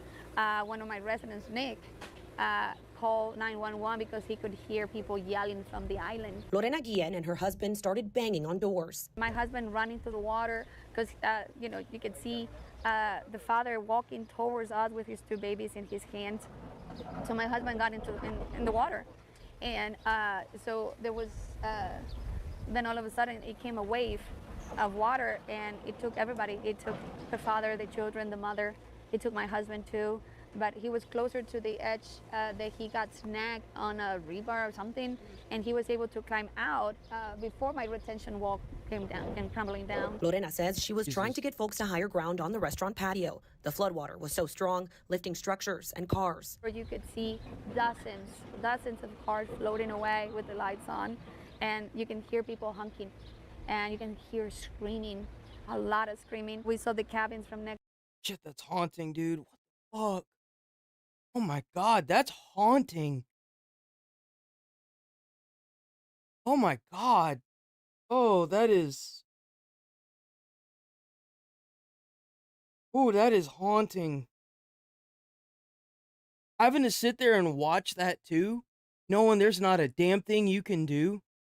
Holy Jesus.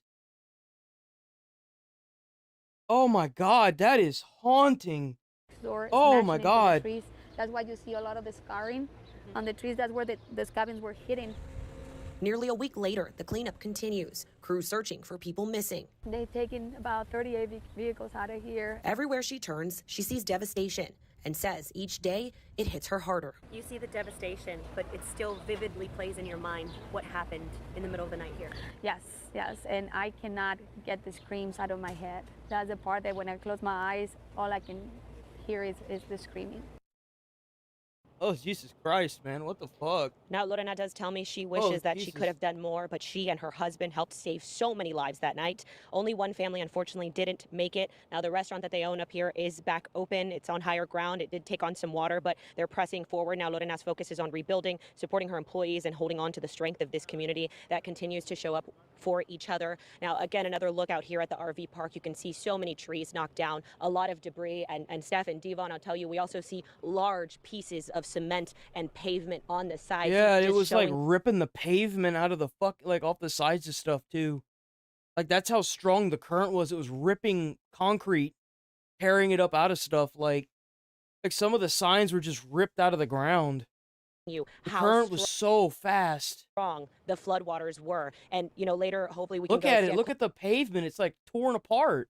Closer to the restaurant again to give you another visual of just how far this water reached. But Lorena and her husband, both so strong for sharing their story with us. And as we mentioned, our crews were here Sunday, but you get another look here and you can still see the devastation that was brought on to this community. Wow, Julissa, strength on full display there in Kerr County this morning. Thank you so much. Well, crews are now on day 8 of searching for survivors, and right now, more than 2,000 people are on the ground helping with that search. We are joined now by CNN's Lee Waldman, who's live for us this morning in Kerrville. Lee, good morning to you. What else do you know about the search efforts that are happening today? Steph, Devon, it's good to be with you both. We know that the search and rescue efforts have been ongoing for more than a week. I'm looking behind our camera. I see a boat driving on the road right now, being towed behind a truck. We know that this is all a part of the ongoing rescue efforts that are happening here as they work to try and hopefully find any survivors, but mostly are recovering victims' bodies. We know that there's helicopters overhead. We saw a Coast Guard helicopter yesterday, and we also know that they're utilizing canines on the ground and drones up in the sky. All of this has been going on for a week now since these deadly floodwaters moved into this area. These groups tell us that they're not going to give up until every single person who is swept downriver is brought back home again. All right, Lee, you've been in Kerrville for nearly a week now. Are members of the community calling for improved warning systems? Because we have heard a lot about this week. Good. Steph, I'm glad you brought that up. So we know from CNN reporting that the longtime director of Camp Mystic, that camp that was devastated by this flooding, he had been calling for years now, warning about the threat of flooding for his camp. And ultimately, he was killed by those floodwaters, saving some of those campers. There's an online petition right now that's garnered over 40,000 signatures from the community here in Kerrville, or in the Kerr County community as well, calling for these warning sirens to be put into place. There's also a Texas state senator who is proposing legislation next legislative session, hoping that the state can help the counties put in these early warning systems. We know down the road from where we are in Comfort, Texas, that they have these warning systems in place, sirens that go off if the river is getting high and floodwaters are moving in. And in that community, there was no fatalities. Lee, before we let you go. Big fucking surprise. Warning systems that were in place did their job. Whoa. Big surprise. I can't, dude. The amount of people that lost their lives to this, and the warning signs were there, and people were calling for it and calling for help, and our government just straight up ignored them, and now they're dead. Crazy. We see that there are some crosses there behind you. Can you tell us what's with the display there behind you with those crosses? Oh man, what do you think they are?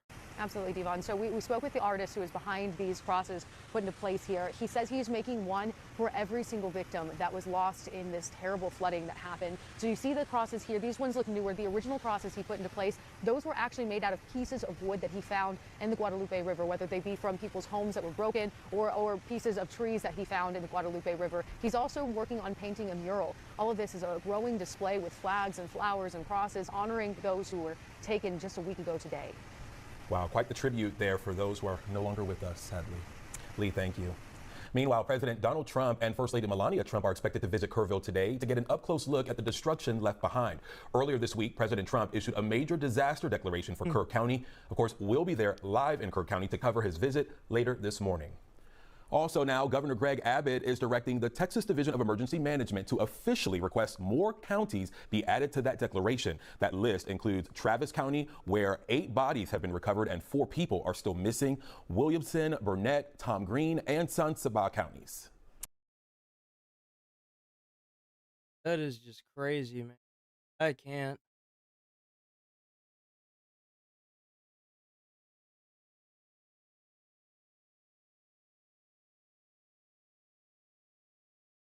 I know for a fact documents are being suppressed. Hand to God, I know the names of people whose files are being suppressed in order to protect them. Alan Dershowitz was a member of the legal defense team for the first criminal case against Jeffrey Epstein. Apparently now they're thinking about releasing the Epstein files again. Here's the problem, right?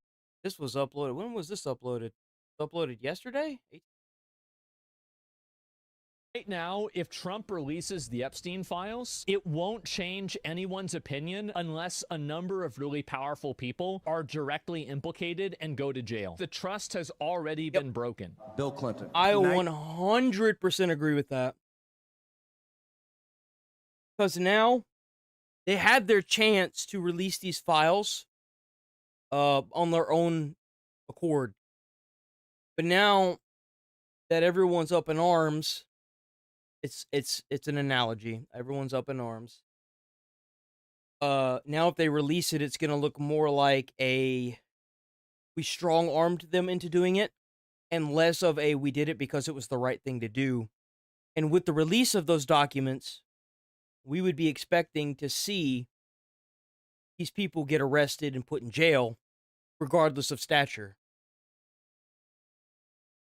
But what we know is that because they have the names redacted, they think that there's no way to, and that's probably the reason why they're not releasing these files, is because you can trace everything that isn't their name back and find that person. All you got to do is follow the paper. And that's most likely the reason why they're not releasing it, is because they know that the evidence that's there, it's so easy to backtrack and figure out who it is. That's why they're scared to release these documents, is because they know if they release these documents, they're in a lot of trouble.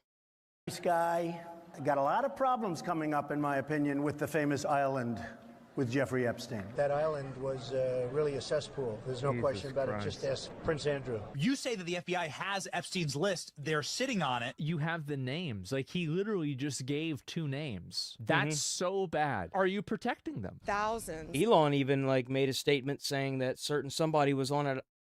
So you have people, you've dropped names, but now there's no list. That's interesting. Of videos. Epstein with children or child well over, this will make you sick, 200 victims. So if there's so many videos, you're telling me nobody else was in any of these videos? A lot of. Well, my favorite thing is that they had all these videos and you can't identify anybody. That's my favorite logs, thing. A lot of names, a lot of information. Even the flight logs from the plane should say something, you know? Even the flight logs with passengers on it should say where, not only who was on the plane, where it left and where it landed, but also the times and dates. So incredibly disturbing. We have so many individuals. This is actually crazy how big of a cover-up this is. It is shocking that it's this big of a cover-up. Is it really shocking, or is it kind of expected at this point? I kind of feel like it's expected at this point. Donald Trump called them out by name. Bill Clinton. Got a lot of problems coming up, in my opinion, with the famous island with Jeffrey Epstein. That island was really a cesspool. There's no question. And then not only that, but I mean, you have to realize that you had people that built a landing pad there, who built the places where they did all these things. Like, you can't sit here and say that just one person did all of that. You just can't. Prince Andrew. How much money? How much money it would have taken to do all that? Like, there's no way it was just him. There's no way. Trump visit Kerr County. Is this real? I mean, it is, but it isn't, I guess. Probably not going to stick Now, as around we to see continue our that. coverage of the Pure sadness. Just pure sadness. You know, that's the only emotion I can think that I can process at this moment. We're praying for the victims, we're praying for the families who remain behind, and praying for all of us because it's affected everybody in Texas. And I look around and I just see devastation, and every day is hitting me harder and harder as days go by. But my God, my friends, my community, they're being absolutely amazing. All you can do is recover and keep moving and honor the ones who didn't make it, because that's what they would want. 1 week after the deadly flooding, we are hearing from so many survivors, so many business owners, and the efforts continue today on this Friday. Thank you for being up with us early, Houston. It is 5 o'clock. I'm Stephanie Simmons. And I'm Devon Roming in for Jacob Rascone. And this morning, we are continuing to follow the devastation in the Hill Country after the deadly 4th of July. Crazy.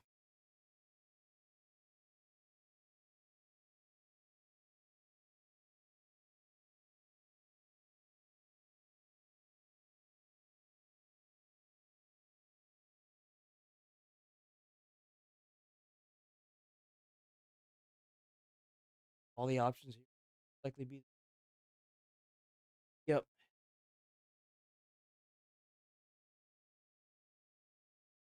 Fetch audio. I don't know if I can hear that.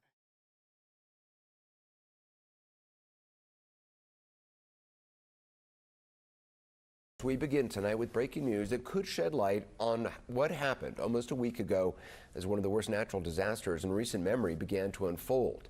Dispatch audio from Central Texas about a half hour before the first emergency warning was issued for the hardest hit county along the Guadalupe River. Now, the first call we have is from a firefighter at 3:37 a.m. local time. The calmness of his voice is remarkable, all things considered. There's a reason for that. If you get on the radio and you're acting crazy, it cuts out. You have to, that's one of the first things they tell you whenever you get your radio is you have to speak calmly, because if you don't, it's not going to pick up the audio. It's going to cut out on you. We don't want that. So make sure that no matter what's happening, speak calm and clear. So that way we can understand what you're saying and what's going on. Because if you so much as mess up one word, they can get false information or not get the whole story, and that makes a huge difference. Like location, even. Yes, ma'am. Just for your 43, the Guadalupe is starting to come up, and Shoemaker is no longer passable at this time. That's the Guadalupe River rising, and one of the main streets flooded. And from that point on, as the audio shows, problems were growing fast. Respond to 2029. Highway 39, 2029, Highway 39. It's going to be for a water rescue. House callers, house flooded. We're getting multiple calls off of 39. People are stating their houses are flooding. We're trying to advise them to get to higher area. Now, the next piece of audio is of what we reported on last night, a firefighter requesting an emergency alert be issued to the community, and the dispatcher not able to make that call. What? Are you kidding me? Is there any way we can send a code red out to our Hunt residents asking them to find higher ground or stay home? 10-4, stand by. We have to get that approved with our supervisor. Okay, that's kind of standard protocol. Like, it would be the same thing on a fire field if someone told me to do something and they were like, I would have to go through the chain of command, so that makes sense. Like, you have to be meticulous with this stuff, because if you're not, people die. and I understand. Like, usually the supervisor's right there. I've seen a dispatch center. Usually you have like a center console where the supervisor is, and then you have the desks and the monitors where the supervisor can see everything. They're all facing away, so that way all the person at the dispatch has to do is turn their chair and ask a question. The way it's set up is very meticulous. Like, everything that you see in a fire department or even in a police station, the way they do things is very meticulous. As we reported last night, it would be 90 minutes from that call to when Kerrville's mayor... That's where it's unacceptable. And I guarantee you it's not the dispatch center, it's whoever was at the mayor's office at the time. Texas Tribune that he finally received a code red alert. Now, during that time, the Guadalupe River would overflow in a wall of water several stories high at its peak, and the 911 calls would just keep coming. We received a phone call at our fire station to have a lady, she's frantic. She's at Casa Bonita 117 Corto Way or Casa Bonita Lodges, and she said her children are on top of one of the cabanas and they're trapped. Well, the area is home to many summer camps, as you know. This one, boys rode out the worst of it in the rafters of their cabin when water reached the top of their bunks. Camp Mystic for girls, though, was, of course, the hardest hit. This is a new image of some of the evacuation efforts early on. In a moment, we'll be joined by one of the staffers who was there that night and took this photo. But as would become clear, though, 27 campers and staffers, many of the campers as young as 8, tried to get out and didn't make it. And when daylight came, a few hours later, the true dimensions of it all became clear. In addition to all the dead, dozens and dozens of people missing. And tonight, they still are. Upwards of 160 people, in addition to the 120 plus fatalities. And as to that dispatch audio, tonight the man who recorded it and helped install Kirk County's Code Red system spoke with CNN's Aaron Burnett about the timing of the alerts that followed. So are you saying as early as 3:27 a.m. that things could have played out very differently in terms of... Oh, absolutely. Yeah, of course. Why do you think that's such a stupid... So whenever you go through college as a fireman, they teach you how to do everything so fast that their strategy is to attack and don't give the fire any room to breathe. Like, on the fire field, and this plays a lot with life in general, period. The sooner you do something before it gets out of control, the sooner you sit down and tell yourself, this is a problem, I need to fix it or change it, the better off you're going to be. That's with anything. And whenever you don't, you end up with people that had no siren systems in place to order an evacuation when they needed it most. Alerts and code reds and frankly, just to be blunt, hundreds possibly of lives saved? Yes. Well, it's too late for Hunt. The water's up, and the volunteer fire department guy's been there. He knew it was coming because he's awake and he's sitting in his truck looking at it. But the water's come up, and the wall of water is heading down to Ingram. So you hear some radio traffic in a little bit that's going to warn people that warn to tone out Ingram that they need to start evacuating the RV park downriver. And I fully believe that a really quick action could have, and I'm not going to hindsight it all, but a quick action could have helped people downriver. But at 3:30, once it hit 4:30, it was just too late. The code red would have been ineffective, in my opinion. Well, for more on the timeline, we're joined by CNN Shimon Prokupez, who is in Kirk County. So, Shimon, we know that the National Weather Service sent a flash flood warning just after 1 a.m. early on the morning of July 4th. Have local officials explained if they were monitoring the weather in the hours between when that like, what warning went out? happened there? It seems like there just a lot just didn't... Like, there's so many failures at so many points during this. Like, to give you an idea, whenever you see a tragedy on a fire field, when something goes wrong, it's not usually... The way it was described is, in order for there to be a huge tragedy like this, multiple points had to have failed, like a building. So many pieces of those building blocks were structurally not sound to the point where it caused a catastrophe. Catastrophes don't just happen. So many points have to make the lines that cause the failure. So, like, and you could say this about anything, like a wristwatch that won't clip anymore. Well, when you overwear it, you know, you keep looking at it, and it's like, oh man, this part just fell off, that part just fell off. Okay, I'll get some things to replace it, right? And then another link breaks. It's like, okay, well, you know, constantly wearing it, maybe it's just time to get new bands. But then the bands themselves, the thing that connects it to the watch, snaps off, and it's like, well, maybe it's just time to get a new watch. Like, it took a lot of time of wear and tear of like hitting it on things to eventually just be like, you know what? Maybe it's time to get a new watch. Started to send a. And I hate using analogy. Like, there's so many points of like, even them watching it, there was a point of failure in the communication, points of failure with the alert system, points of failure from the government funding. There were so many points of failure that led to this tragedy, this catastrophe, that I just don't understand how so many points of failure could have happened here. This was a ticking time bomb waiting to happen. Alerts out to residents?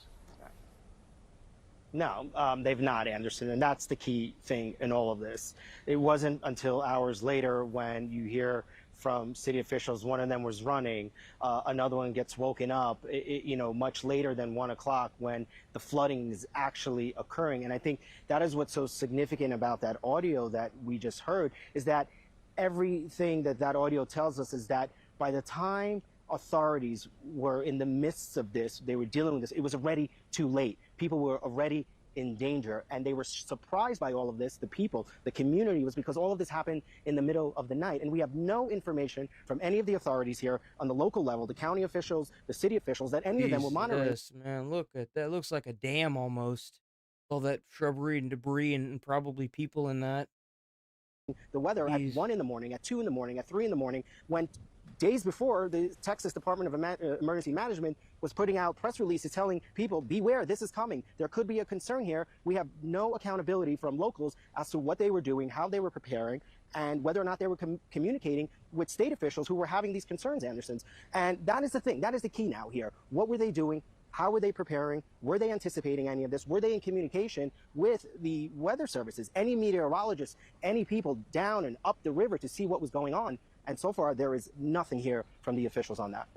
Crazy. I understand you're in a hard-hit area right now that only a few media outlets have been able to get access to before. What are you seeing? Well, Anderson, it's just shocking. We are lucky enough to sort of tell these stories because this community wants this story told, because this area has been cut off from public access by the Texas Department of Public Safety, the state police here. This is Bumblebee Hill. It's in Ingram. But I just want to show you here, Anderson, the devastation here. This is, you know, not really that close to the river, but these are all the homes that suffered from the water damage. You see all of the destruction and the garbage and people starting to clean up their homes. People were on the roofs of these homes as the floodwaters were rising, riding out the storm to try and survive. I want to just quickly show you one other thing, Anderson, just to show you the power of this river and what was happening here. Here's how this went. This river that's 39. So it's on the other side of that road. It went over that road, through this creek, up the back way here, all the way into this house, Anderson. And quickly, one more thing I want to show you. This here is the water line. This is the water line into this home. The people were shit. That is insane. Sleeping. There were 8 people in this home, including kids. And they rode out the storm. They were able to get up because of the noise from trees breaking. They realized that the weather had turned, that the water was rising. It was in their home to their waist. They quickly grabbed everyone. There were 8 people in this home, and they survived on this roof. They rode out for hours on the roof. This family called 911, and they were told there was nothing at that point that they could do for them, that they were just to get to the highest point possible. What's even more a failure on the That's just crazy. That is insane. This family, they are thankful. They let us into their home. They let us into their property. They are just thankful that they survived. And now they're just trying to rebuild as many in this small community because no one expected that the waters would rise in such a way. I mean, this house, when they built this house, it was even built higher by them so that they could avoid any potential flooding. And even that didn't work. And that water went. Ain't no way you gonna build that damn thing up that high. I mean, you gonna have to like put that bitch on pillars or something. Shit. Hell, man, that damn thing almost completely flood. Like it got to the roof. That's how deep the water was. That's crazy. And across the street into all of those homes. Just, you know, Anderson, just utter. And it got to the roof on all of this, man. Like, Jesus. Station here. And it's just so sad to see all this, Anderson. Just so sad. Yeah, it like did not care.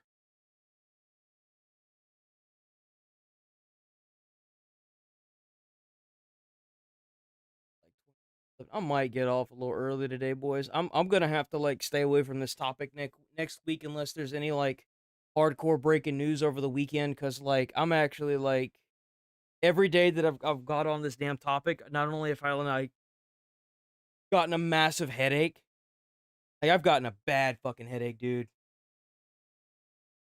I think next week I'm gonna try to steer clear of this topic, so that way like I can let myself kind of calm out of it because. Just like how everything is playing out with this is just, I just can't because it just makes me so upset. It makes me so angry, dude. There were so many warning signs, and just like every other freaking catastrophe in this goddamn country, it's ignored by legislation because they don't want to spend the money on it, even though it's our money. I just can't. Can't, man. It makes me so angry. Next week we definitely gonna be trying to kill this like super early. I might be cutting down like how many shorts that I watch and how much, you know, crazy stuff. But like I definitely think I might have to take a break from this. All right, well, I'm gonna roll up out of here. Have a good weekend, Nigel. See you on Monday. I'm probably gonna keep doing the reaction stuff because I've been publishing videos and the videos have been doing really well. So like not necessarily on this particularly, but just in general. And they've been doing really, really well. So, all right, I'm rolling up out of here. Have a great weekend. Stay safe out there. Thanks for watching, man. You use a real one. Out of here.